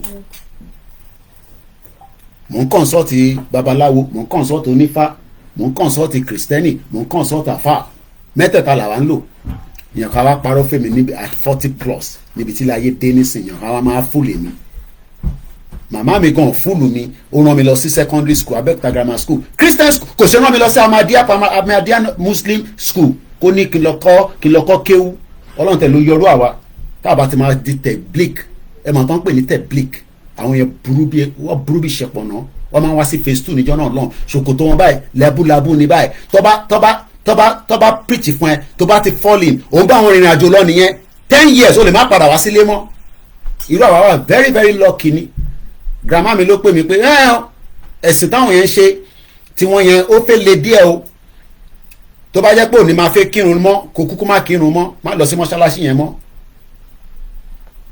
àwọn onífìlà oníṣòkòtò bẹ́lúbẹ́lú I'm not here to criticize any ẹ̀sìn kankan I say it all the time religion kan lè mi gbé dání ìjà bá ṣe máa bọ́ tí wọn náà sórí oúnjẹ lélẹ̀ mo ti yí òun ò lè jẹ́ à ń sọ̀rọ̀ pé kíní mo ti ń wá kíní nísìn ẹ mọ̀ pé máa ń lo mẹ́tẹ̀ẹ̀ta ni sórí blue eye tẹ́ ń rí lọ sí Turkey kò wo bọ́ bí òòṣà ni wọ́n worship ẹ̀ ni because ojúkójú ò ní rí ẹ à ń sọ̀rọ̀ Yorùbá nation yẹn kan ní ẹ àwọn ẹ̀bá ní black goat wọ́n ní ìyàmú àkàn ìyàmú àwò mo ní ìjìnlẹ̀ níbi tó wà ní Turkey yẹn wọ̀ mọ́ ìjìnlẹ̀ ní Turkey tó wà yẹn wọ̀ mọ́ ìyẹn tún kọ́ nínú Turkey tó wà àníwọ̀ ọmọ ìjìnlẹ̀ fúnra rẹ̀ wọ̀ mọ́ kí ló ń ṣe nígbà tí a tó bẹ̀rẹ̀ Yorùbá nation kí ni participation ẹ̀ nínú community pastor mo kí ló ń pa yín bẹ́ẹ̀ ni mo ti lọ́wọ́ ẹ mọ̀ pé mi ti lọ́wọ́ trace line tèmi màmá bàbá mi white garment ni ìyẹn kan ṣe máa mo dẹ̀ láìkì ẹ̀rí pé máa ń lẹ̀ kankan pàtẹ́wọ́ rẹ ò kọ́rọ́ rẹ lè dá ayọ̀ o ẹ má ṣe tiẹ̀ kó mi kàn ṣe tèmi má contradict anybody ìyẹn wọ́n ṣe Christmas oníkan má fún ẹ lóúnjẹ Christmas wá ebi apá ṣe gé mo gbọ́ ṣẹ́rí ẹ̀yin tẹ́ ẹ̀ ní exposure àwa ta ti ní exposure tá à ń sọ̀rọ̀ everyday làwa fi mọ tó ń lọ lágbàáyé mo máa ń follow àwọn pages kan tó ń ṣe page Yorùbá nation tó ń ṣe àwọn nǹkan tó ti ṣẹlẹ̀ plane crash kan ṣẹlẹ̀ ní year kan mo rántí year náà orí àwọn fascinating event tó ti ṣẹlẹ̀ rí for them to survive wọ́n jẹra wọn àwọn 16 ló survive cannibalism wọ́n jẹra wọn because àwọn tó bá ti kú wọ́n gbọ́dọ̀ jẹ bọ́dì yẹn káwọn lè fi survive wọ́n ní ẹ má jẹ pork láyé ìgbà kan nìyẹn ẹ kó jágbajàgba lọ ẹ tó bá wùn kó jẹ ẹ tó bá wùn kó má jẹ èmi ò kí mọtí kò ní kankan ṣe pẹ̀lẹ́ sìn mo kí mọtí bọ̀ kò ní kankan ṣe pẹ̀lẹ́ sìn bọ̀ nígbà tá a ti wà ní Ṣàngó Òde ó yẹ yín ká má fi gbẹnu sọ̀rọ̀ èmi ò mọtí mo láìkọ̀ tí ìyẹn làwọn ọ̀rẹ́ mi wọ́n máa ń tẹ̀lé mi tá bá lọ club èmi nìkan lọ fi wà ní mọ́tò ẹ̀bí kan mọ̀ pé kò sí bó ṣe lè rẹ̀ mí tó èmi ò dẹ́ lọ club ẹ máa tán náà kí n tó kúrò ní club lọ́wọ́ máa ń lé wa kúrò ní club ni àwọn bá ń sà kankan kó pé ó ti tán náà náà kílẹ̀ tó ń ṣe èmi máa make sure pé mo gbádùn ara mi àwa gbé Yorùbá nation dání àwa ń try láti educate ara wa èmi náà mọ̀ tẹ́lẹ̀ àwa náà mọ̀ bàbá kí tó ìwà jáde bàbá 88 bàbá tó yẹ kó ra ọmọ agbádùn ayé ẹ lọ́wọ́ àwọn bàbá tó kù wọ́n sì ń lọ patí wọ́n ṣe fàájì bàbá kan wá jáde ó wá gbé rẹ̀ sílẹ̀ fún wa pé Yorùbá nation ní ká máa sọ̀rọ̀ lé lórí ìwọ wá ń dúró pé Tinubu ló máa wá yanjú ẹ̀ Tinubu kan náà tó wà ní London báyìí ká lọ síbẹ̀ so ṣé ká gbọ́ díẹ̀ sí àbí ká fi ìtókù lẹ́ẹ̀kẹ́ lọ bá ń gbọ́ lọ́dọ̀ sísítà mi ẹ lọ gbọ́ lọ́dọ̀ sísítà mi ẹ lọ gbọ́ lọ́dọ̀ àṣà àti ṣe sọ wá sọ Yorùbá nation di àwàdà kẹríkẹrí and sọ nǹkan tó wà very very important mo rí àwọn Alba party láàárọ̀ nígbà tí mo ń ṣe report mi kí ni wọ́n sọ láàárọ̀ ẹ mọ̀ kí mo ti ṣàlàyé àwọn Alba party fún yín àwọn yẹn ni party tó ń support right to self determination of àwọn Scottish people mo kí mọ́mi wa Tinúkẹ́ Adéjùwọ̀n ẹ ṣé gan ni mà mo ti tọ̀tọ̀ kí bàbá wa dé dawn èmi ò ní kẹ́ ẹ believe in time sọ bó ṣe Nàìjíríà máa ṣiṣẹ́ ẹ tó bá máa ṣiṣẹ́ sọ fún wa ẹ sọgbà náà kódà káwa lè prepare mind wa pé Nàìjíríà máa ṣiṣẹ́ Mr. Koiki bọ̀ fún ní time díẹ̀ sí so that kí lè máa sọ fún àwọn Yorùbá pé in another 10 years in another 30 years Nàìjíríà máa ṣiṣẹ́ ta ló lè jáde tó lè fọwọ́ sọ̀yà pé Nàìjíríà máa ṣiṣẹ́ ta ló lè fọwọ́ sọ̀yà níbi tílẹ̀ mọ́dé lálẹ́ níbi tílẹ̀ ṣúdé bá a ṣe ń sọ̀rọ̀ báyìí nísìn bí èmi ṣe ń rí brightness ní China ní Japan àwọn ti wà lóru wọ́n ti ń sùn that shows the difference between the world that we are living today and we come out a máa lo gbogbo different things energy ta ni mo ní mo fẹ́ lọ sùn tẹ́lẹ̀ ni mo tó pé ká ṣàtúnṣọ bí méjì mẹ́ta for every time we speak new people ẹ máa lọ bá àwọn politicians kan máa sọ fún yín pé àwọn máa fix in Nigeria the same door tẹ́ ń rí ẹ̀yin tẹ́ wà lórí TikTok àtẹ̀yin tẹ́ wà lórí Koikimedia backup ilẹ̀kùn number 10 Downing Street ẹ̀ mo post picture yẹn láàárọ̀ ẹ̀ inú ibẹ̀ ni Peter Obi wọ̀ tó jáde tó wá sọ pé òun fi ṣe president kí ló sọ fún nínú ilé ń bẹ̀ because wọ́n mọ̀ pé in tó wá ṣe ni pé ó wá distract àwọn Biafra lórí movement wọn. Peter Obi nísìnyí ń lọ ń kọ̀ǹdó làwọn tó kú nísìnyí káàkiri ni kò ní ever jẹ́ Nigerian president ni mo sọ fún yín. Kàkà kí Peter Obi jẹ́ Tinubu máa ríga rẹ̀ wọlé ni Tinubu máa tún ríga rẹ̀ wọlé ni kó dẹ̀ ríga rẹ̀ wọlé Buhari náà ṣe the same thing. Àjókòó síbí a máa sọ ẹ̀gbọ́n mi Délé Ògún tẹ́ bá lọ follow wọn lórí Twitter irú àwọn èèyàn bẹ́ẹ̀ àwọn èèyàn follow wọn tẹ́ bá gbọ́ detail bí ẹ̀gbọ́n ẹ̀ ṣe máa ń sọ̀rọ̀ nípa this fake country. Mr. Délé Ògún ẹ lọ sórí page wọn at Délé Ògún author ló ń jẹ́ lórí Twitter. A fatherless people, the secret story of how Nigeria missed the road to the promised land. Lára wíwọ́n tó kọ́ lélẹ̀ fatherless people. Èèyàn kan ní I am a proud Nigerian. Ìwọ tó wà nù ṣẹ́ òní you are a proud Nigerian. Tó bá tẹ̀ jẹ́ pé irú àwọn Davido fúnra rẹ̀ gan fòfin Nigerian passport tribunal. Ọmọ Amẹ́ríkà ni Davido ẹ̀ ń fara yín wé àwọn ọmọ lówó kàmáìtẹ̀ tí wàá sọ pé àwọn ọmọ lówó àwọn tó wà òkè díẹ̀ ní Nàìjíríà ẹ̀ ń fara yín wéra wọn. Àwọn ẹ̀ ló lè máa claim I'm a true Nigerian. Ìwọ tíṣẹ̀ ti ba ayé jẹ́ tó ti bọ̀rún jẹ́ just basic òun lélẹ̀ èmi ò ń lògùn but ẹ mọ̀ as a journalist a máa ń mú oríṣiríṣi nǹkan kiri ní sórí mo ń lògùn ó kàn máa ń wà nù bag mi because a kì í mọ̀ níjọ́ mi òun ni ibuprofen just the basic things lásán ẹ̀ lè rà oògùn yìí nísìn kò pé 50p tí mo fi rà ní store ó dẹ̀ lè ra ju ẹyọ kan lọ oògùn tẹ́ ń rí nísìn ibuprofen àwọn ọmọ Ìgbò àlọ́ ṣe fake ẹ̀ à ń consume ẹ̀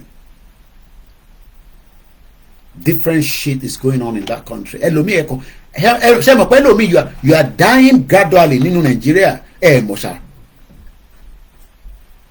yeah minimum of 2 náà nìyẹn bòtúrò èmi nísìn àwárà àsẹ́ndẹ̀ sílé fáwọn tó wà ń lé sọ́dọ̀ kí wọ́n má bàa wà affected pẹ̀lú fake drug tó ń tà káàkiri Nàìjíríà there's just too much problem in that country problem Nigeria ṣẹ́rí problem Nigeria á kọ́ máa fún wa ní headache ni so why are we looking for headache when there's another option àwa ní kí gbogbo akáwà in one formation káwà ní one force ẹ wá ní ìyá kan dé ó di ẹ̀mí mímọ́ declare Yorùbá nation ẹ̀mí mímọ́ níbo ìyá yẹn ló sọ ẹ̀mí mímọ́ fèmí ni níbo ló ti rí ẹ̀mí mímọ́ náà ẹ kó jẹ́ gbajàgbà lọ.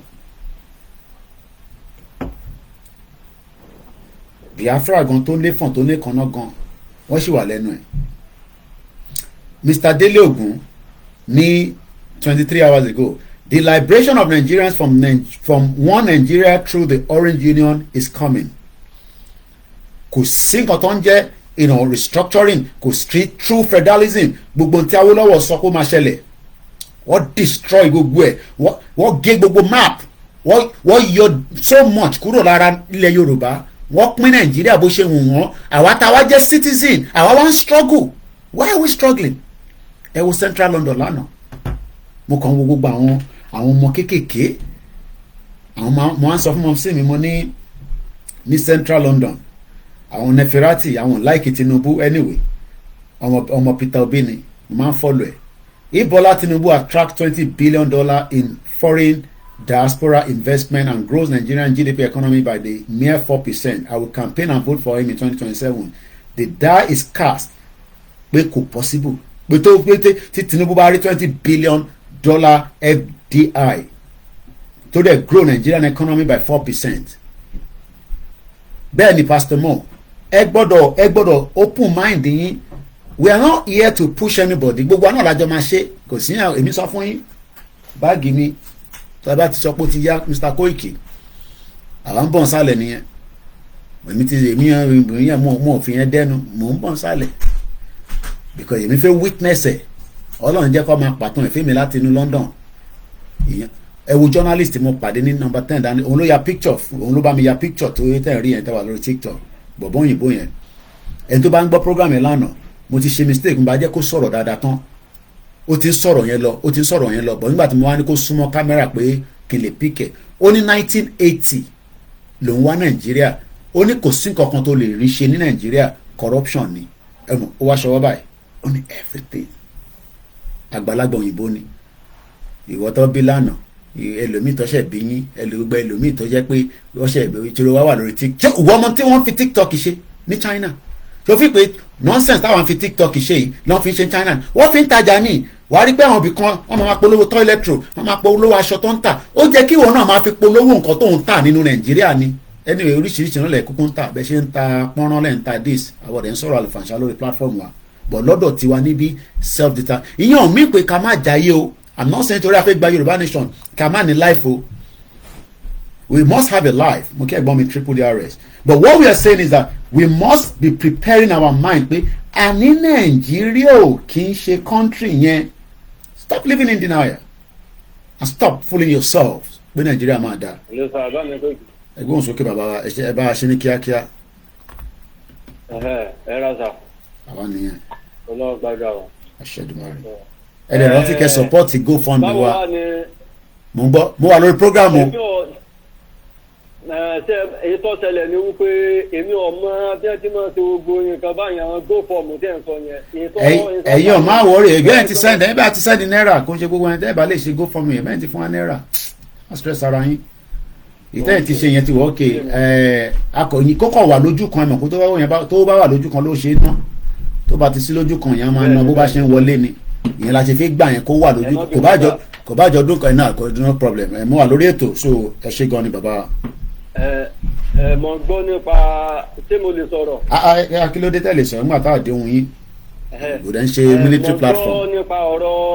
Mo gbọ́ nípa ọ̀rọ̀ rédíò tẹ́rí nípa ọ̀rọ̀ rédíò yẹn kò sí nǹkan tí ń jẹ́ ìjìnlẹ̀ kankan ní ìjìnlẹ̀ kankan o 419 ni.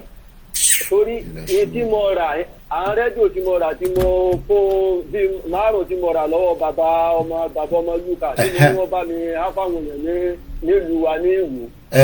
Tẹ́ ẹ bá rí àdúrà tí wọ́n ń ṣe fún mi láàárọ̀ gbogbo wọn tó ti pè mí káríkárí.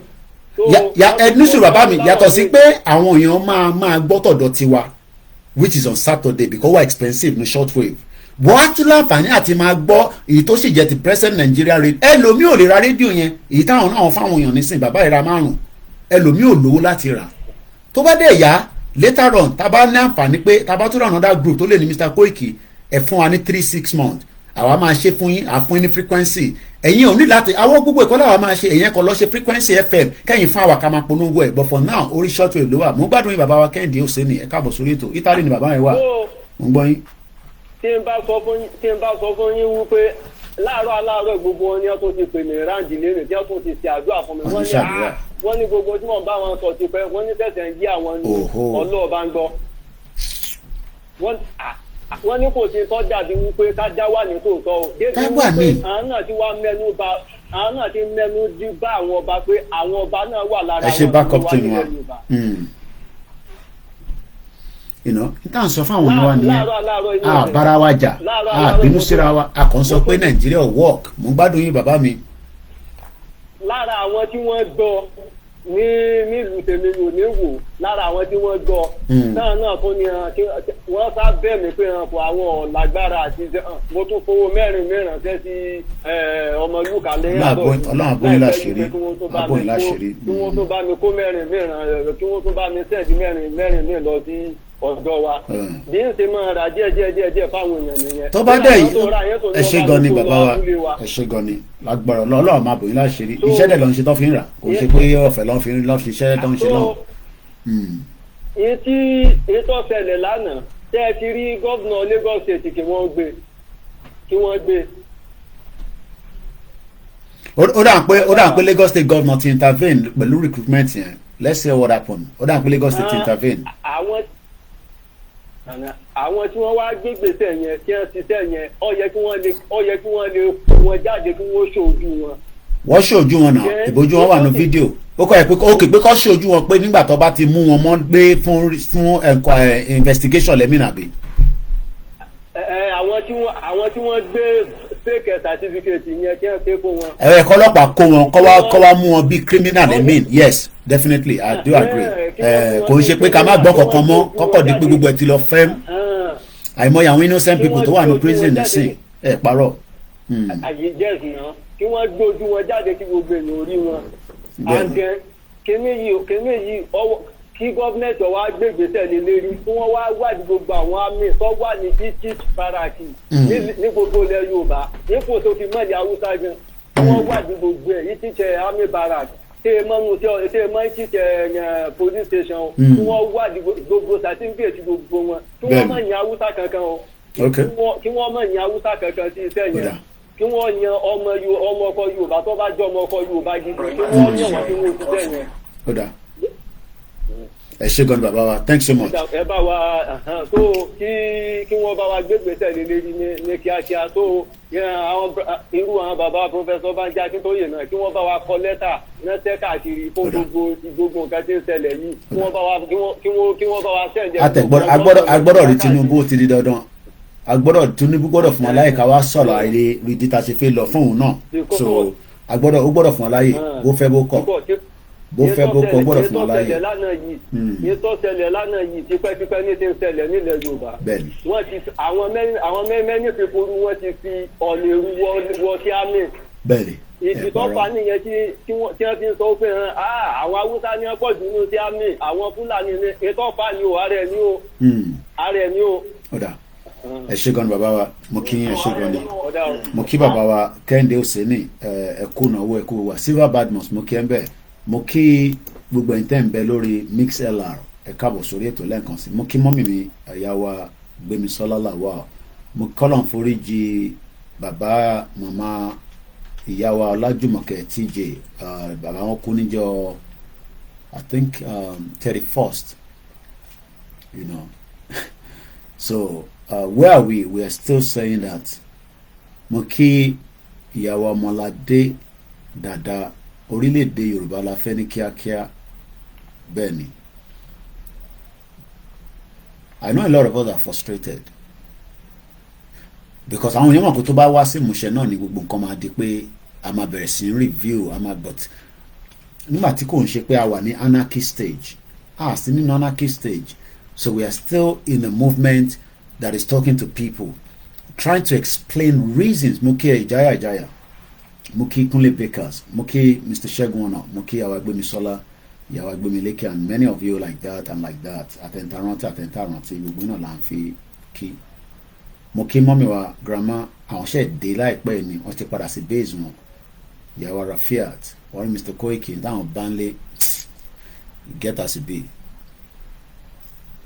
Things are getting very tough and things will get more tougher because we're not blaming everything on Tinubu because Tinubu just came into the country as a president, but Nigeria has been destroyed for a very long time. So what we are doing every day, what they've been doing every day anyway is just that everybody just keep talking, we're talking, trying to find a solution, but these politicians are becoming very, very powerful. And the more they get power, the more they suppress the masses. And it shouldn't be like that. It shouldn't be like that. Politicians do not have to be very powerful. They are meant to be serving us. But it's the other way around. They've become so powerful and many people, rather than face your politician, no, it's not going to happen. It's not going to happen. And like I said, we are not here to pull down any religion. I have said it so many times. I'm not fighting because of a religion. It's not because of a religion. I'm fighting because it's a right. And that right will be respected whether the government likes it or not. I don't care whether Tinubu is satisfied with it or not. So let's talk about Alba Party. Alba Party, I've told us, is a political party in Scotland that are asking for one thing and one thing alone, the right of the Scottish people. Why are you trying to remain in Nigeria when Scotland and the Scottish people don't want to remain in the same union called Great Britain or United Kingdom? So Kila and Yurin in Nigeria, what is the benefit of us in that one Nigeria? Is it the passport? Is it the passport? Is it the name? Yes, not going to come easy because we're not at war. And we're not in a situation room where everything is completely, chaos. Some SMP, MMP absolutely love being at Westminster, just like some of our senators. They love to be in Abuja. Equivalent. Only lára àwọn SNP is one of the political party in Scotland. Scottish National Party, I guess they're called. Only they love to be in Westminster. Àwọn tó ń tẹ̀ wọ́n mọ́rí, tó ń tẹ̀ wọ́n mọ́lẹ̀. Just like àwọn tọ̀dọ̀ tiwa náà nísìn. They love to be in Abuja because Abuja yẹn dàbí opportunity fún wọn, and that's why they do everything to make sure that they come back again. Tó bá máa ṣe election again nísìn, àmọ́sùn tún máa kówó jáde, gbogbo owó tó restrict nísìn, tó bá máa fi dípọ́ fẹ́ ṣe election 2027 nísìn, because ó fẹ́ padà sí Senate, kò dẹ̀ fẹ́ kẹ́ni kankan contest pẹ̀lú òun, so he will pull out money. The same thing pẹ̀lú Gbénga Daniel àti ìtàn pè ní Yayi. Àwọn mẹ́ta tí mo mọ̀ nìyẹn lógùn state, gbogbo àwọn tó kù mọ̀ wọn, ẹ̀yin náà lè fi tàwọn tọ̀dọ̀ tí ẹ fi sínú comment section. That is why they want to remain in Senate for a very, very long time. Ẹ rántí bàbá tí mo fún ní close range interview. Bọ̀bọ̀ kìíní ìgbà tó ń ṣe kéèsì kékeré madu ní London. The video is on the social media. Mo tètè mọ̀ pé senator ni. Ó ti wà níbẹ̀ nísìn for a very long time. So, and being a senator, as long as tó bá ti rẹ́ni tó máa beat ẹ tó dẹ̀ máa challenge ẹ, you automatically be a senator. And owó tó dẹ̀ wà lọ́wọ́ tí wọ́n, they have a lot of money. So ṣé ìwọ ọ̀dọ́ lè ta ló lè, okay, ẹ jẹ́ ká start with this. Ta ló lè challenge àwọn mẹ́ta tí mo dárúkọ yẹn nísìn in the next coming election?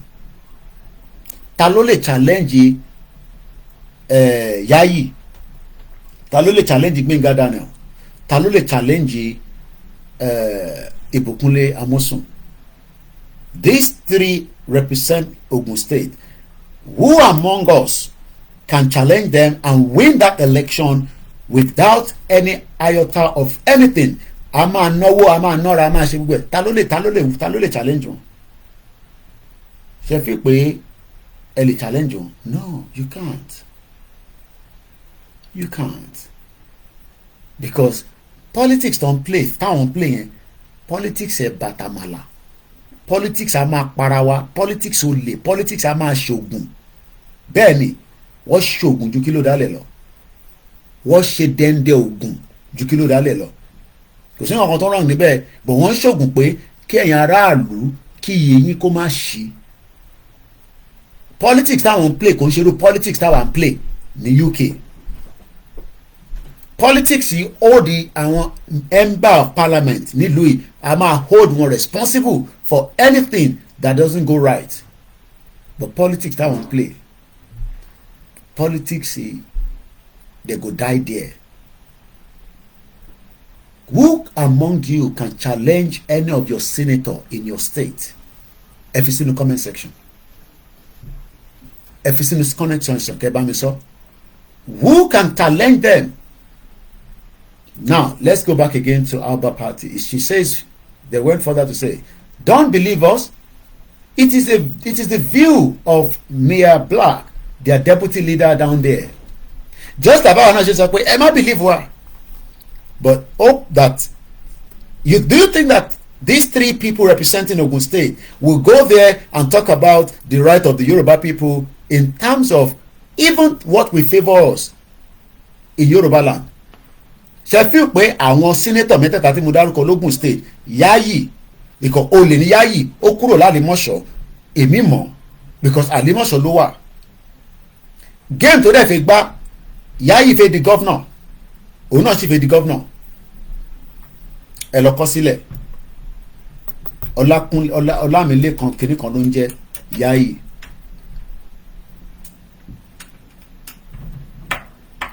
Mo ti délé ẹ̀rí tó wà ní Ìkẹjà, àkọ́bá níjọ́ ta lọ ni èmi àti brother mi, because APC ni brother mi ṣe. Mo láǹfààní àti rí sójú, but adélé ẹ̀ ní Ìkẹjà. ó ti sá kúrò ní Àlùmọ̀ṣọ́ nísìn ó ti sá lọ sí Ogun State so ó ti prepare ground fẹ́yìn ọmọ Ogun State owó burúkú wà lọ́wọ́ wọn in billions of naira àwọn yẹn ní ṣẹ̀kẹ̀rẹ̀ owó lọ́wọ́ they been able to absorb so much that during the campaign of election èyí táwọn wá ṣé mi wá £50,000 ẹ kàn wá £50,000 is less than 50 million or thereabout billion làwọn máa gbé jáde when election comes billion ló máa ń ná because wọ́n máa tẹ t-shirt wọ́n máa ṣe fìlà campaign wọn mo ti tẹ̀lé wọn dé campaign rally rí wọ́n dẹ̀ jẹ́ kó yẹ pé mọ́tò tó ń lọ níwájú yẹn o because mi wà ní mọ́tò ọba kan mi ó ní ẹ̀gbọ́n mi mo ní kí ló ṣẹlẹ̀ ó ní ṣe mọ̀ pé lẹ́ǹkan yẹn àwọn eruku tó wá bá wọn yẹn mo ní yẹn ó ṣe pé mo bọ́ fìlà nígbà tá a fẹ́ máa padà bọ̀ mo ní yẹn ó ní bìkan òun fẹ́ kọ́ tó disturb òun mọ́ ó ní bọ̀ mọ́tò tó ń lọ níwájú yẹn kò sẹ́ni kankan tó mọ̀ ó ní bọ̀ owó wà nínú mọ́tò tó ń lọ níwájú yẹn wọ́n máa ń gbówó rìn ní nígbà campaign mo ní yẹn ó ní yẹn mo ní bọ̀ mọ́tò yìí look rakati àkòrí sẹ́ni ó ní kí n má sọ bẹ́ẹ̀ ó ní owó burúkú wà ní mọ́tò yẹn ẹ̀ àpò òun súnmọ́ wọn dáadáa ó ní owó wà ní mọ́tò yẹn ìtọ́fin deceive nìyẹn so owó tó máa ń fún wọn ní àwọn as the election is coming àwọn owó tẹ máa ń gbà lọ́wọ́ wọn yẹn àwọn owó tó máa ń fún yín yẹn àwọn owó ìgbóná ni owó gbà má lè wá bí mi lọ́rọ̀ kankan mọ́ so they give you those money you know I witnessed it I saw it kódà mo wà nílé nígbà yẹn tó ń ṣe campaign ní gbogbo kan nígbà tí woman tó jẹ deputy governor Ogun State òun gangan kọ́ ló fẹ́ lò ẹ̀yin tẹ́ bá mọ̀ nípa politics ó rà pé bàbá ẹ̀ gan kú ó ń ṣe bí i 8 days bàbá ẹ̀ mo tẹ̀lé wọn débẹ̀ níjọ́ náà lọ. They all the same thing. They are telling lies. All these politicians are àtọ́bìnrin àtọkùnrin ní wọn they are 419 as far as I'm concerned.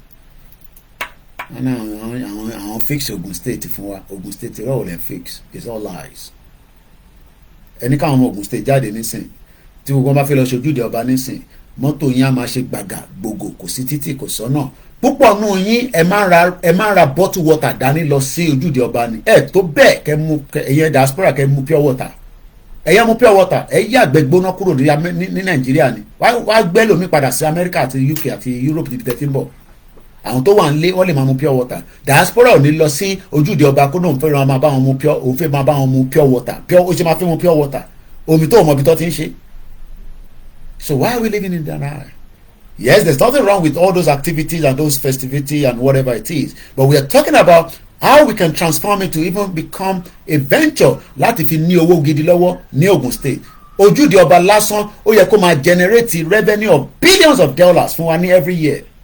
Tó bá jẹ́ pé àwọn gọ́vnà jagbajagba àwọn gọ́vnà olè Ọ̀ṣọ́ba jáde ní sí ń sọ kábàkàbà lẹ́nu káwọn àwọn tó họ́ọ̀dù owó kó dá padà fún Tinubu kí Tinubu lè rí náírà lò káwa diaspora náà ká send owó wá kó lè rí owó lò ká send dollar kó lè rí owó lò ó ń plead on behalf of Tinubu ìyẹn Ọ̀ṣọ́ba the former governor of Ogun State.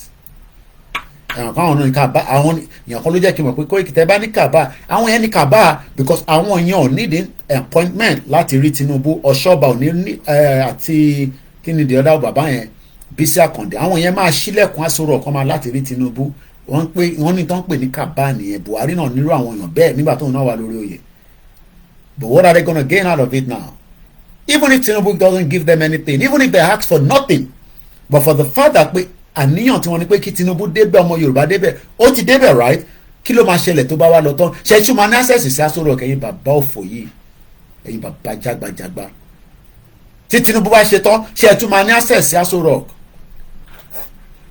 ẹ̀yin bàbá ìkà gbogbo yín Ọ̀ṣọ́ba bíbá ló ti wá ṣe operation rẹ̀ ó ṣe ṣe ní Ogun State níbi tó ti govern ìwọ ṣe ṣe ẹsẹ̀ yẹn ẹsẹ̀ tí ó ń dùn ẹ̀yẹn ìwọ Ọ̀ṣọ́ba Olúṣẹ́gun Ọ̀ṣọ́ba wọn mo bá sọ̀rọ̀ ìwọ ò ṣe ṣe ní Ogun State ṣègbó gọ́vnà Ogun State rí ó kí ló dé tí wọ́n ṣe ṣe níbẹ̀ ẹ lè ṣe níbẹ̀ ó wá sí London ó wá ṣe ẹsẹ̀ gbogbo àwọn tẹjọ jẹ́ sàwáwù àwọn èèyàn máa lọ lo àgbo wọ́n máa lọ lo abáramẹ́dì òun wá síbi tó ti máa scan ẹsẹ̀ yẹn tó ti máa tọ́jú ẹsẹ̀ yẹn dáadáa ṣé ìwọ better off àwọn tẹjọ ṣèjọba níjọ́ náà lọ́hùn ni tìbẹ́jọ́ àwọn kan lẹ́jọ́ ti ṣiṣẹ́ ìjọba àwọn kan tí kùnú wọn náà I'm sure ẹ ṣì máa ní àwọn set yín àwọn age mate yín. The same set of people will tell you lies and this lie continue and they build on that lies yẹn lẹ́ ń build lé lórí táwọn àwọn ọmọ kéékèèké náà wọ́n á rò pé àwọn náà máa di jagaban níjọ́ kan ó lè di jagaban nínú Nàìjíríà ló ń pa because agbára ń padà lọ sí north Tinubu gbọ́dọ̀ gbé agbára padà fún wọn ẹrù fàndúró de agbára mò ń rí tí Àtíkù tún sọ pé òun máa contest wèrè láti 1980 l'Àtíkù ti ń contest oró-burúkú ó tún náà máa contest because fi gbowó lọ́wọ́ ẹ̀ ó lówó tó fi ná dáadáa owó tó ti jí kúrò Nàìjíríà as the vice president ẹ lọ bèrè lọ́wọ́ Ọbásanjọ́ kẹ bèrè bí ó jíwó àbí ó jówó they are all the same.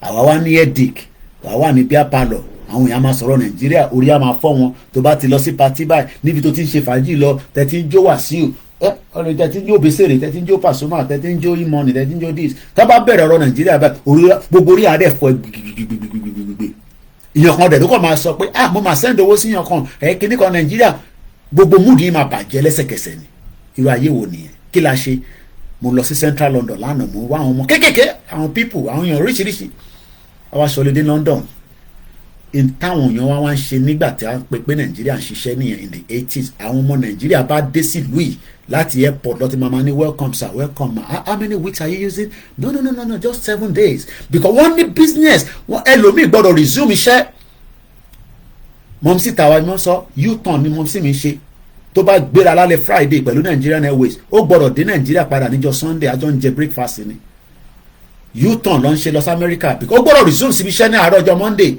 bó ṣe ń tajà ló ń ṣe business gbogbo àwọn ìyá wa ló ń ṣe bẹ́ẹ̀ ìyàwó wa mélòó ló ń ṣe business mọ́ ní Nàìjíríà nísìn wọ́n ti yáwó lápò yáwó this yáwó that gbogbo business ti di báwó ẹni tó ń ta góòlù ó ti dẹni tó ń tọrọ jẹ ẹlòmíì tó bá sọ fún ẹ pé ìyá yẹn ta góòlù àwọn ní góòlù ó ta góòlù rí ìyá yóò ta góòlù rí ẹ mọ́ ni wọ́n ta góòlù Nàìjíríà wa bà gbogbo ẹ̀jẹ̀ mọ́ wa lọ́wọ́ àwọn máa lọ ṣẹ́wó lọ́wọ́ àwọn málà àṣe crime sì ni pé ká lọ máa ṣẹ́wó lọ́wọ́ málà àṣà àtẹ̀mọ̀ nísìnyí mo ṣe wá rí pé mo lọ gba wa Western Union ìgbà Nàìjíríà mo lọ gba Western Union kan níjọ́ ní mo á wọnú building ni mo á ní kí ló dé tí wọ́n nílùú structure báyìí ní Nàìjíríà kó wọnú bank kó yẹ pé ibìkan máa wà lẹ́gbẹ̀ẹ́ bank nínú First Bank GT Access Wema Bank tó bá iṣẹ́ tàwọn yẹn ni pé kọ́kọ́ change owó fún ẹ wá mo kí ìyá mi 60 angel ọmọ wọn wà lára àwọn tó kú ẹ má bínú pé mo tún rán yín létí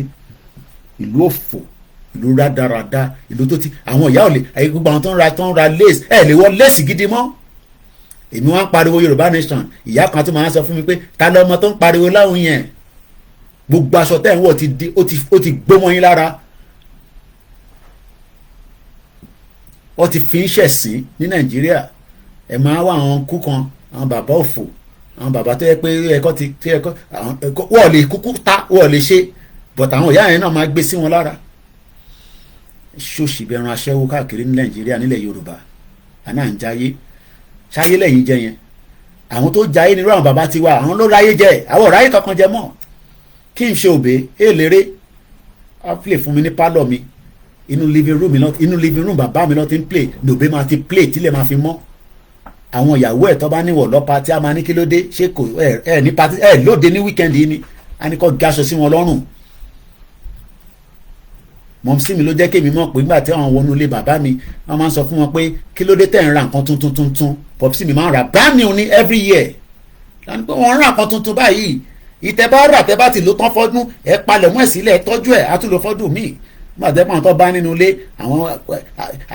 àwọn dàrósà làwọn yẹn ọmọ bàbá olówó Yugoslavia làwọn àwọn àkọ́bí bàbá tèmi lọ́ọ́ ti lọ study nígbà tí Yugoslavia sì ń jẹ Yugoslavia náà padà pin náà ni Nàìjíríà máa pín bẹ́fẹ́ bẹ́kọ̀ Yugoslavia tí bàbá tèmi rán àwọn first born àkọ́bí wa gbogbo àwọn first born yẹn ní the same sex pẹ̀lú àwọn Kọ́lá Abíọ́lá àwọn yẹn kọ́ jẹ́ dàrósà ń máa lè torí ọmọ àlè làwọn yẹn bàbá mi bẹ̀ wọ́n títí a ní ẹ kàwé ìtàn kẹ padà wá kẹ wá take over responsibility business mi mò ń ṣe ìkan ti kúnnú wọn nísìnyí kan wà Nàìjíríà ó mọ tó ń face lọ́wọ́lọ́wọ́ báyìí kọ́lọ́n kó ṣàánú ẹ̀ ìwọ́ṣẹ́ wọn sọ ìwọ́ yìí máa ṣẹ̀ṣẹ̀ fún wa pé Nàìjíríà máa dáa táàmì wọ ìwọ ló fẹ́ fix Nigeria ó ti kàwé we work the economics of Nigeria ẹ máa rí wọn á máa sọ òyìnbó òfò òyìnbó ìranù òyìnbó òṣì gbogbo yín aṣọ ti pọ́n mọ́ yín lọ́rùn ordinary paracetamol ẹ ti jẹ́ káwọn ọmọ Ìgbò máa kó fake wọlé nígbà táwọn ní system tó wá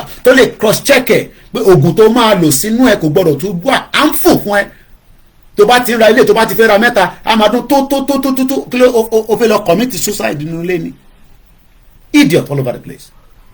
àwa jókòó àwa ọmọ kéékèèké ń pariwo pé ilẹ̀ Yorùbá ti wà in danger pé a ti wà nínú ẹ̀sìn là ń ṣe ta náà ń ṣayé ní Nàìjíríà nísìn. àwọn ọmọ àmà tèmi á máa sọ fún Bob sí mi pé ṣe ewúrẹ́ tún ń ṣàlájì ṣe àwọn ọmọ yìí kọ̀ọ̀kan ṣe bẹ́ẹ̀ de a ní gbogbo ọjọ́ ta bá ti ń jí náà la máa ṣayé àṣé kò ní pẹ́ láyé kò dé jẹ́wọ́ Nigerian politics kankan tó bá ba níbi tó ti ń ṣiṣẹ́ construction wọn ò ní sọ fún ẹ pàlájì ni ó tẹ̀ ní dààmú ọmọ tó ti bọ́ agbádá dànù tó ń faṣẹ́ pẹ̀lú àwọn workers ẹ̀ àwọn bàbá òfò mo rí bàbá kan ní fídíò kan níjọ́ òní mo kí ìyá mi Abọ́sẹ̀dé káàbọ̀ mà bàbá yẹn sì ń sọ pé yẹn Nàìjíríà máa dá èyí bàbá òfò mo sọ fún yẹn bàbá kan yẹn ká dá sídìí sí lórí ni kẹ kú dànù torí ẹ ti wà useless very very useless sense of people àbátẹ ní àwọn ọmọdé torí ẹ̀yin ò ní làákàyè ẹ̀ ní understanding ṣé àwọn bàbá òfò yẹn ṣé bí Nàìjíríà báwọn ṣe gbádùn Nàìjíríà nìyẹn nígbà tí Nàìjíríà jẹ́ Nàìjíríà wọ́n kó gbogbo owó jẹ Abacha kó $5 billion ó kó kúrò ní Nàìjíríà ara ò tá wá ẹmọ tí $5 billion jẹ́ ni ẹmọ iye investment tó máa ti wọnú Nàìjíríà tó bá yẹ kó wọ́n ju owó yẹn padà sínú Nàìjíríà Abiola jí owó ó bá wọn kó lọ sọ́dọ̀ Samedo wọ́n ṣòṣì bí ẹran aṣẹ́wó wọ́n da gbogbo ẹ̀rú wọ́n da gbogbo Nàìjíríà rú àwọn olówó àwọn kọ́ya gbogbo wọn pátá wọ́n da gbogbo Nàìjíríà rú àwa wà níbi tí gbogbo ìyá wa ń jẹ́ everybody àwa ń sọ pé ká kúrò àwọn kan máa ní ká dákẹ́ ẹ̀ ní sóríire ogun máa pa gbogbo yín ni especially bá ṣe ń rí kó àwọn ọmọ kéékèèké lọ́nà north tí ara yín ò dẹ̀ bù máa sọ pé nínú ìlú tó ní owó ṣé Nàìjíríà náà mi ò lè defend the constitution ní gbogbo ọmọ Nàìjíríà ni against all this bastard tó ń pa wá they are not ready to do that. gbogbo wa la máa jẹ breakfast mo ti sọ fún family mi tó bá rìnrìn gbèrègbèrè tó bá ti kidnap ẹ kó yá máa bá wọn lọ máa rìnrìn gbèrègbèrè torí ọ̀rọ̀ Nàìjíríà ìrìn gbèrègbèrè ò ṣe rí mọ́ nísìn mo fẹ́ sáré lọ Jẹ̀bú ayé ìgbà kan nìyẹn ẹ tó bá fẹ́ ṣe patí ẹ fún wọn lówó kọfìrà rẹ̀ sí ẹ má jẹ pé ẹ ń lọ patí kankan the country is no longer safe. àwa wà ní bíbá àwa wọn pariwo àwọn sọ pé ara ń ta wá wọn ní ẹ̀yin diaspora lára ń ta ara ò ta wá ta wà nínú ilé ara ò ta yín nínú ilé unbelievable.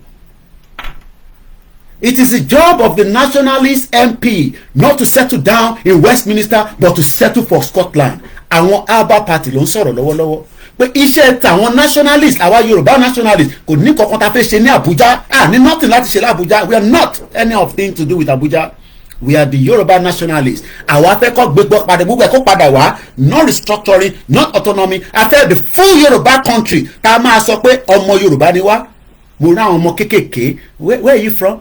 Oh no, I'm from Dutch mélòó ni yín ní Dutch sẹ́nu àwọn ọmọ tí mo interview lánàá èlòmí ò tẹ̀ mọ́ population wọn but àwa nísìn how many are you in Nigeria inú amadu we are 200 million shit hole 200 million tó ní database àwọn kan wá dé wọ́n kó aṣọ sójà sí wọn lọ́rùn wọ́n wá ń béèrè pé ọmọ ìlú wo ni wọ́ níbo ni wọ́ ti wá ọmọ ìlú wo ni wọ́ wọ́n bí ẹ̀dá gbọ́n tó sọ wọ́n bí pé ọmọ ìlú wo ni wọ́ where are you from níbo ló ti wá ọ̀nà àǹfọ̀mọ́ Òṣòdì òun gbé lóṣòdì ni fídíò yẹn lò lọ́wọ́ ṣé òun gbé ní my 12 ni we are crying inside us and some of you are thinking it's a joke ẹ fi pé nǹkan tá a gbé dání ó dàbí pé àfihàn ní afẹ́fẹ́ mẹ́kọ̀ọ́wọ́ bomb bastard tí bá fi ṣe content mo fẹ́ fi mẹ́kọ̀ọ́wọ́ inú ilé mi lásán tó láti ṣe content tí èrò adé máa wá because mo ní sọ̀rọ̀ Yorùbá nation mọ́ máa mú attraction àwọn òyìnbó like kí wọn máa ká máa rọ́mọdé kẹjọ máa ṣeré pa kẹjọ máa dánú lérú ìtẹ́ àwọn ọmọ mi wò lórí social media nìyẹn tó ń ní 10 million views tó ń paṣu gidi èmi mọ́ tí mo lè ṣe nínú ilé mi lásán màá convert sí màá fi kámẹ́rà síbẹ̀ màá fi kàn sí bíbá àwa àjọ àwa da gbogbo nu lérú àwọn òyìnbó wa máa wò wá pé this is a lovely father tó bá tẹ̀ lovely mama pashu but we are not doing that because the colour I need we want to wake the minds of the people in Africa we can dìde ká dìde ẹgbọ́n kan tó sọ.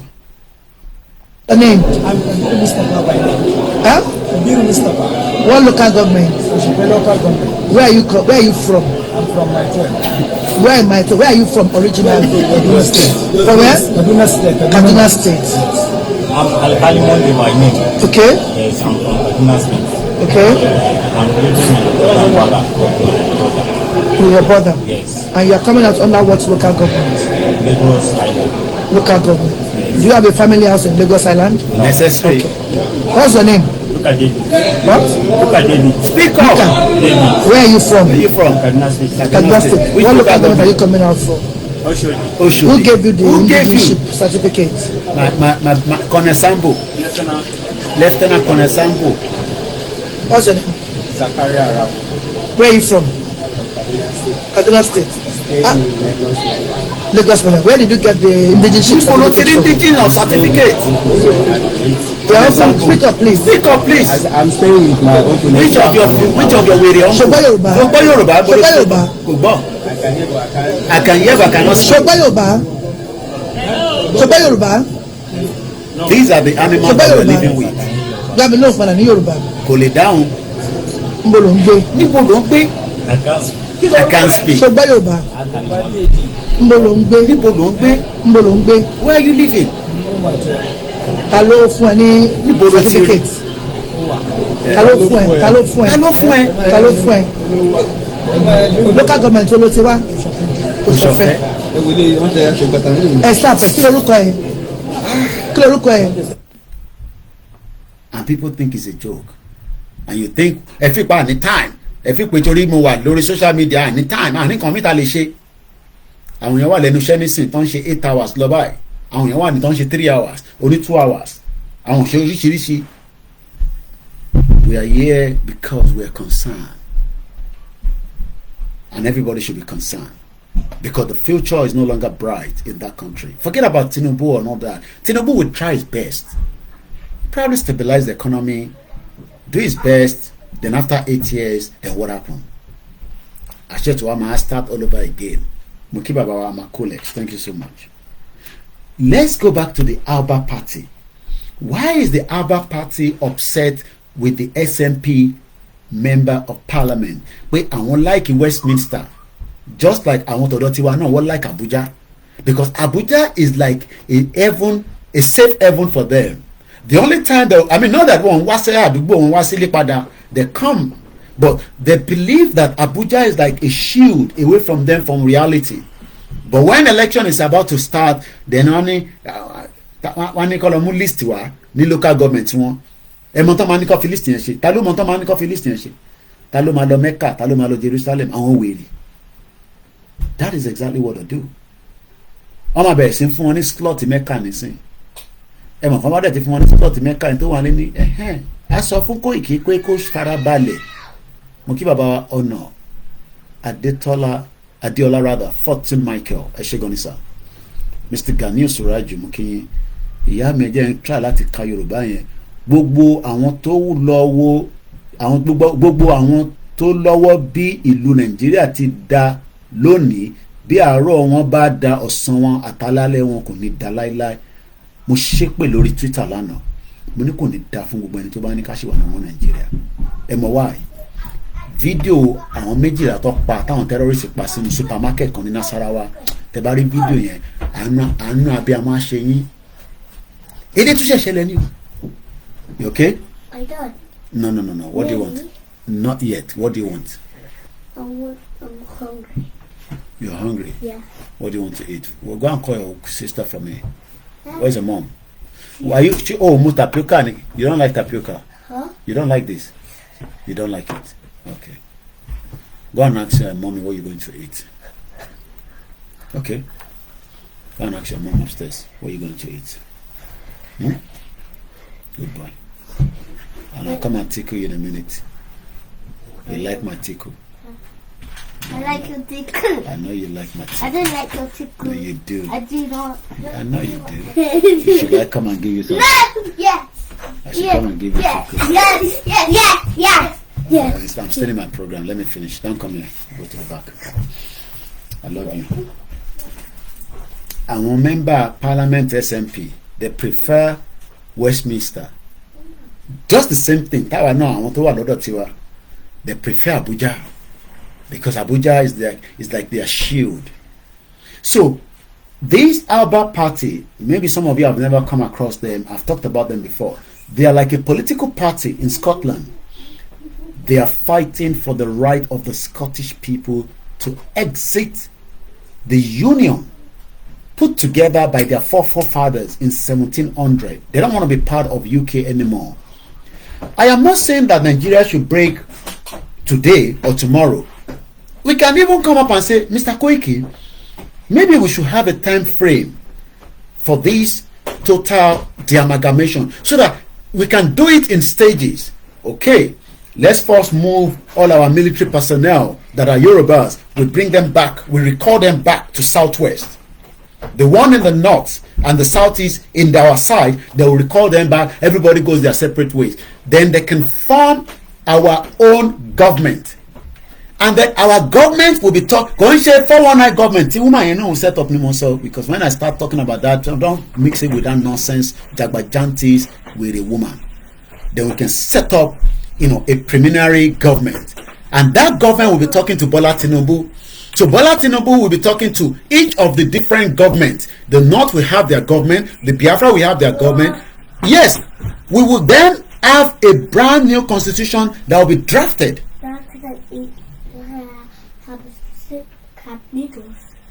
I say go and call your mom.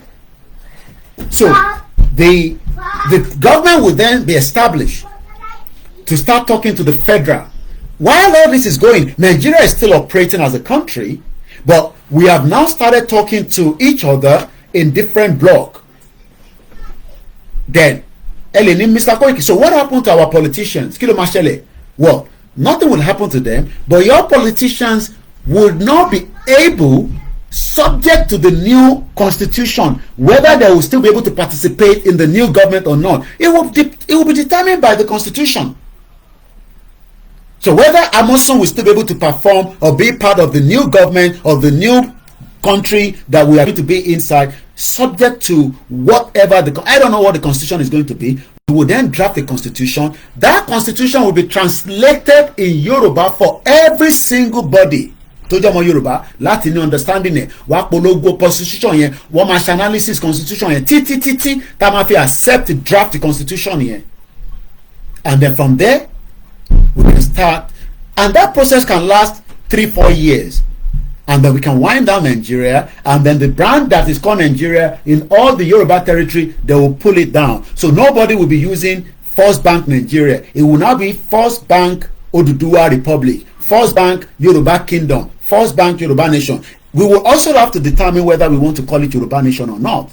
I can't say Yoruba Nation. We don't have to call it Yoruba Nation. We can call it Oduduwa Republic. We can call it Yoruba Kingdom. We determine that by the block of every Omo Yoruba. Our Lamajo decide here.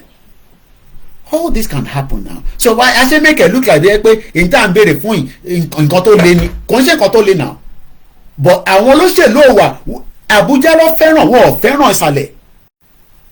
So they are making it look like we are demanding something that is very, very difficult to take. While all this is happening, Operation Shimama Law, Ashimasan Gbesewa see international community, and then later on, so each country will now have their own ministers. Awani Minister of Finance Itile Yoruba, Ashimaba, àwọn tó ṣì represent government lọ́wọ́lọ́wọ́ ní federal yẹn, wá sì máa bá wọn sọ̀rọ̀. So okay, Wálé Ẹdùn wá bá wáyà gbogbo ọmọ àjọ jókòó. So my finance minister tilẹ̀ Yorùbá máa wá, ti Biafra máa wá, ti Arewa máa wá, ti whichever country. Nàìjíríà bá pín sọ́nà mẹ́wàá kò mátà. Gbogbo wọn àjọ jókòó. Àwájọ wa máa wò kí ni gbogbo gbèsè tó wà lórí Nàìjíríà ká fẹ́ kúrò nínú ẹ̀ yìí. Wá sọ okay na 100 trillion naira. Ó dà. Kí ni àwọn owó tá à ń san síta and then they will work out the modality so that our international country can repay padà a lè fún wọn ní guarantee pé Nigeria yìí o. Mom said anything. Go and call your sister. Go and call your sister for me. Look, ẹ̀gbọ́n ẹ wá. You're not making me. Go and call your sister for me. Mara. So we would then why are you sitting down there? Why are you not doing it for him? If you want me, I'm going to support ebi npa wọn.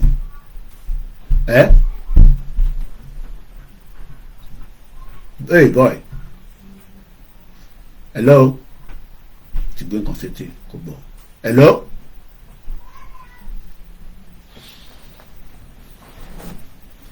ọmọ Odua. Did you not hear what I said? Your brother says hungry. Can find something to do for him. I can't call your sister. Let's change your phone. All this can happen, and then our just stage by stage, and then everything will just wind down, and then we will do our own borderline. The whole security to ṣiṣẹ́ a máa retain gbogbo wọn, àwọn ní wọn máa join. It will now be the Yoruba government ló máa run operation ilẹ̀ Yorùbá. It will now be their own other side. Àwa create borders, but borders yẹn ṣì máa wà, open for everyone. But kò ní dẹ́ ìlú tó wà nísìnyí pé irú wa ògiri wa ó lè pa ògiri wa sí UK ṣó lè pa ògiri wa sí UK máa bọ̀ ńgbà yẹn wàá mọ̀ pé wọ́n ní border. Àwa ní immigration tọ̀dọ̀ tiwa àwa bẹ̀rẹ̀ sí fún gbogbo wọn ní training. I add more sí because we gonna need more because àti máa ní shortfall. Gbogbo àwọn tá a bá recall tó wà ní gbogbo other part of Nigeria ká dá wọn padà wá, àwọn tí wọn tó wà lọ́dọ̀ tiwa kó padà lọ sókè ọ̀yà lọ́hùn. Àwa bẹ̀rẹ̀ sí ń sọ̀rọ̀ nípa àwọn tá a máa recruit láti fi add up láti make up numbers yẹn because ní full numbers mọ́ after táwọn bá ti lọ.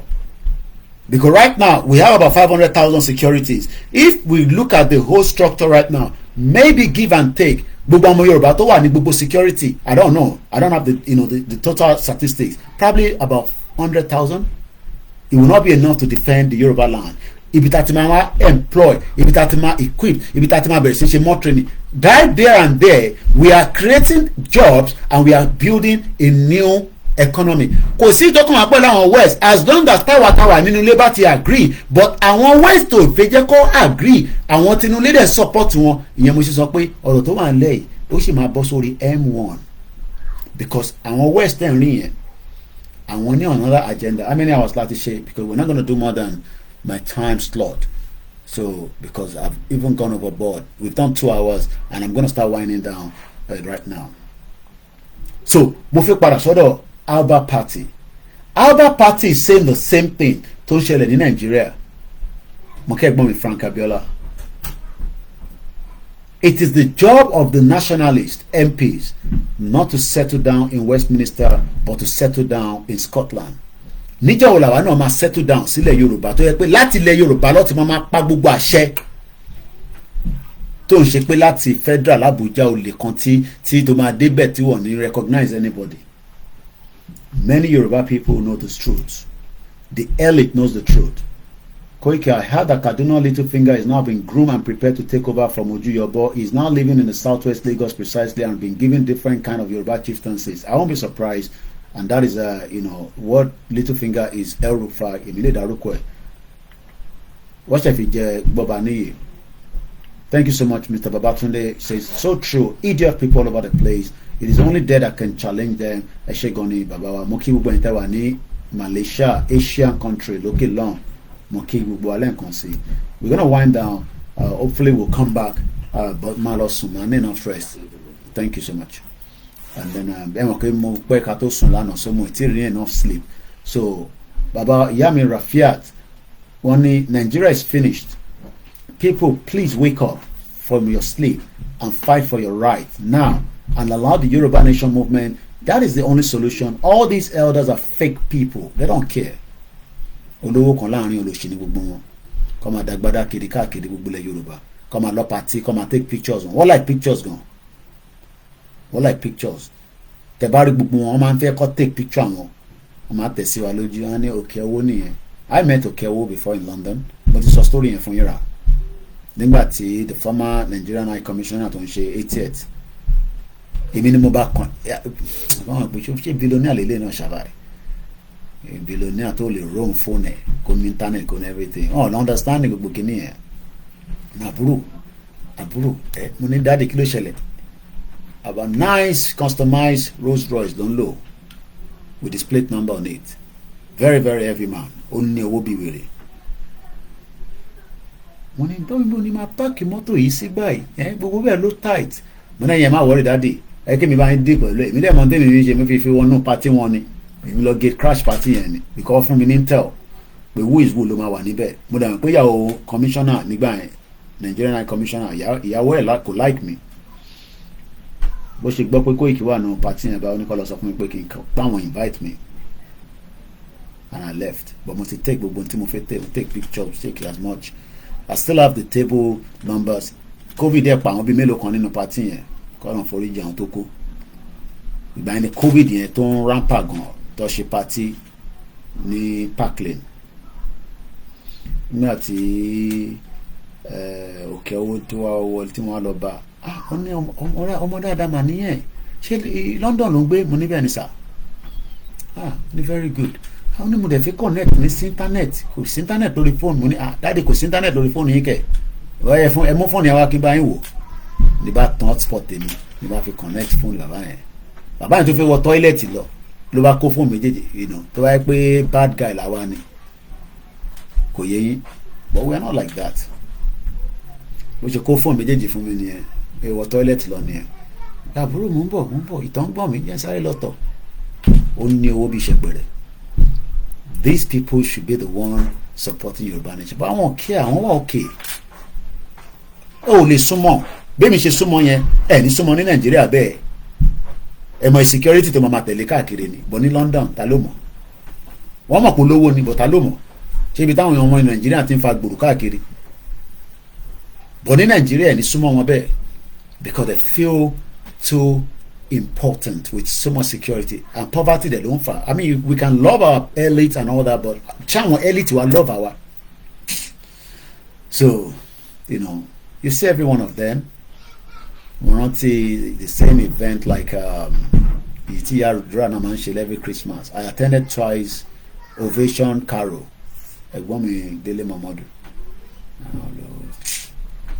Anyway, I can't end the programming. I think I've had enough for now. Let me come back later so that I can listen there. The water just 4 hours come. I shake on the bobo.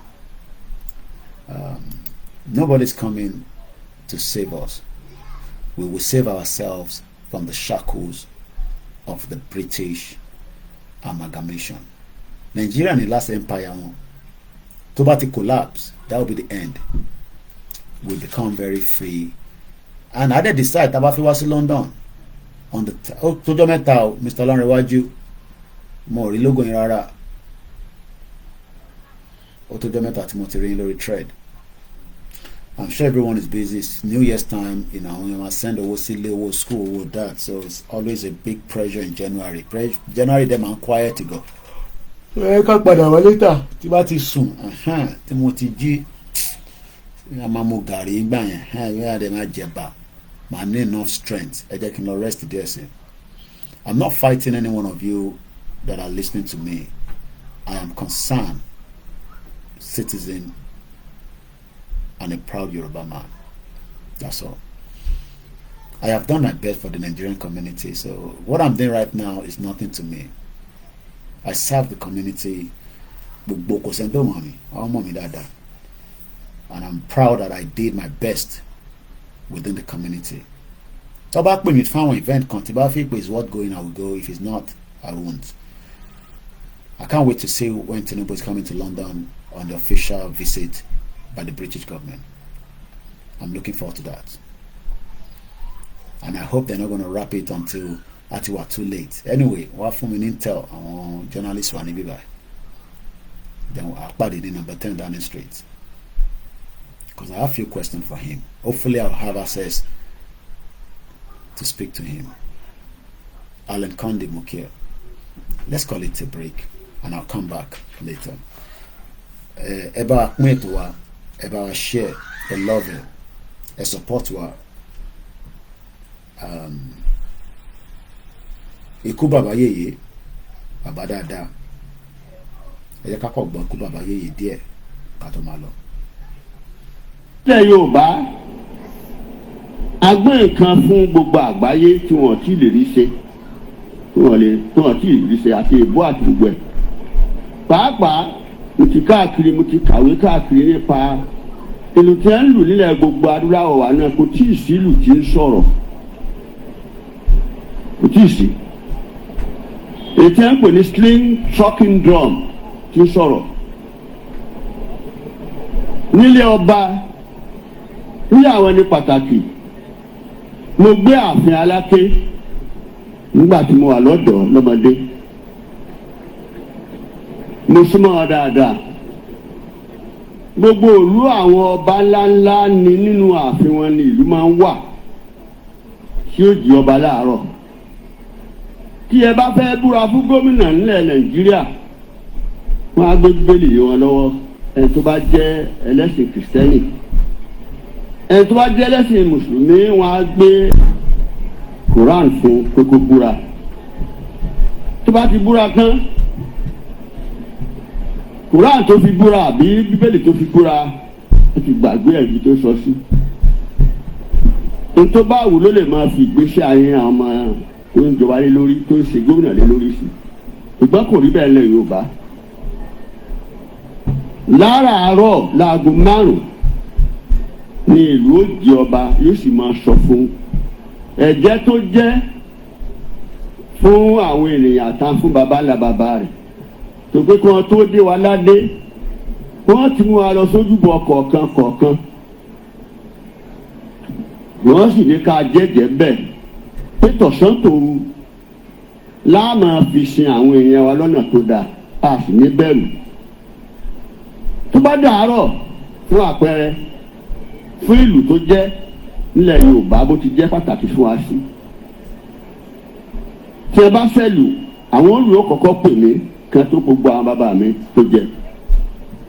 Wọ́n sọ pé Ọláìwọlá dìde ó bọ́ Sókótó, Àtàndá dìde ó bọ́ Sókótó, ẹnìkan fi iṣẹ́ gbọ̀nsẹ̀ rán mẹ́ni dìde ó bọ́ Sókótó.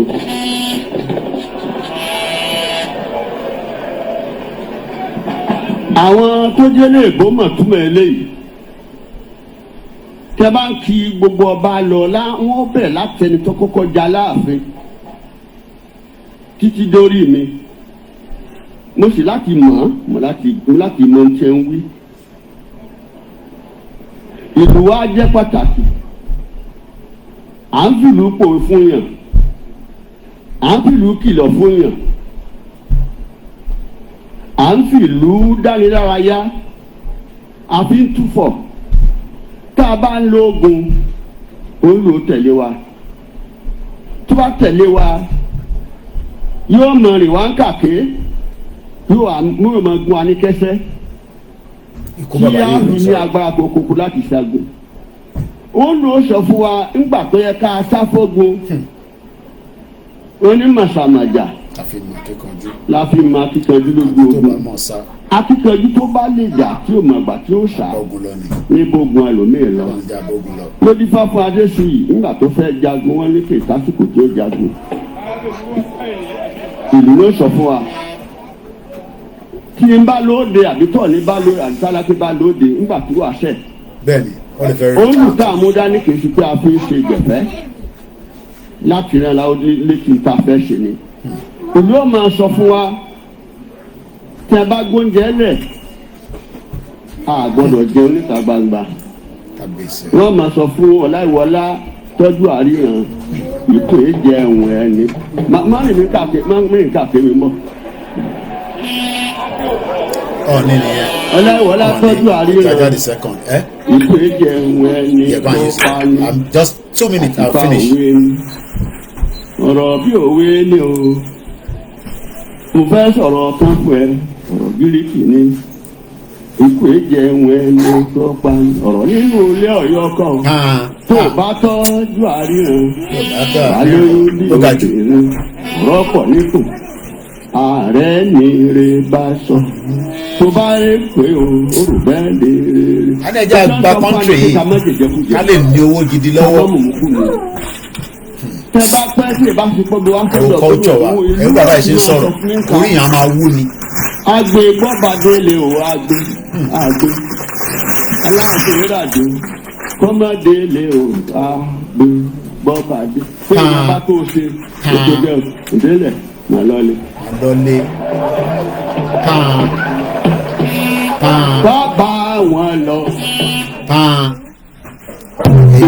Ẹ wo ọ̀rọ̀ ká gbọ́ nísìn ká wá máa tà yẹn ní ẹ̀wọ̀n kọ́ra bàbá yìí a lè ta slaughter ní small alenkande ní all the criminal politicians in Yoruba land mori amosun olè onífìlà gogoro ó jókòó síbẹ̀ kó wà comfortable bàbá yẹn ṣe ń sọ̀rọ̀ òun àti ìyàwó ẹ̀ alenkande mọ̀kẹ́ ó ní all the criminal politicians in Yoruba land have destroyed our culture and heritage.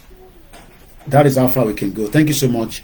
A padà wá later bí after 5 hours ẹ jẹ́ kí n lọ sùn máa padà wá ẹ má worry anytime throughout lẹ́nu bẹ́ẹ̀ yẹ kí n lọ sùn díẹ̀ ká relax ká wá padà wá kí gbogbo ẹlẹ́ǹkan sí. ẹni tó bá tí mọ̀ nípa GoFundMe wa and raise £50,000 we ó pé ànífọdún kan raise ẹ o ẹ bá wa fọwọ́ sáwò tàbá rí 50,000 people within the next 6 months owó yẹn á pé màá lè ṣe transformation àwọn kan tí mo fẹ́ ṣe lórí platform wa it is voluntary if you have it.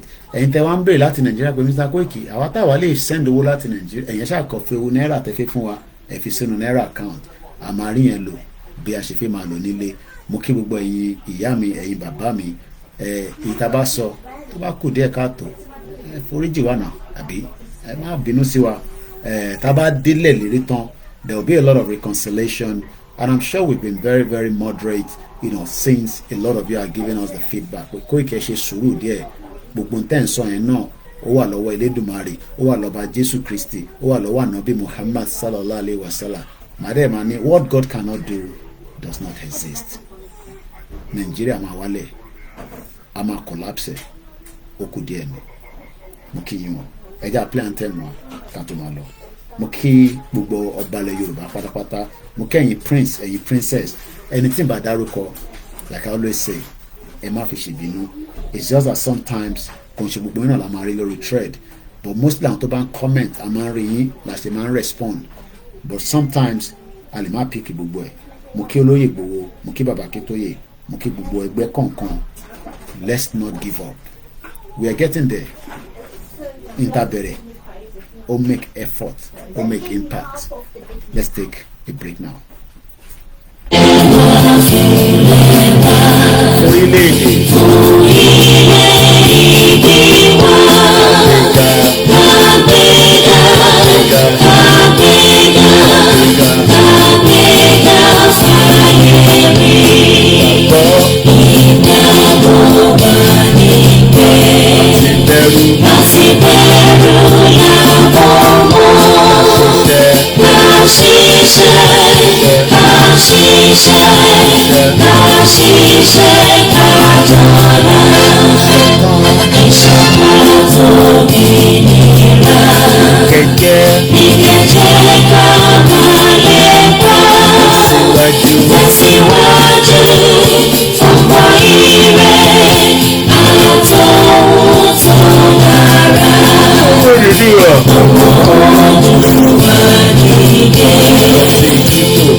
Thank you so much. Bye for now. So I might close my broadcast in like and when we're doing that, I come and play but at a close broadcast. Yeah, I'm done. Yes, I'm done. Yes.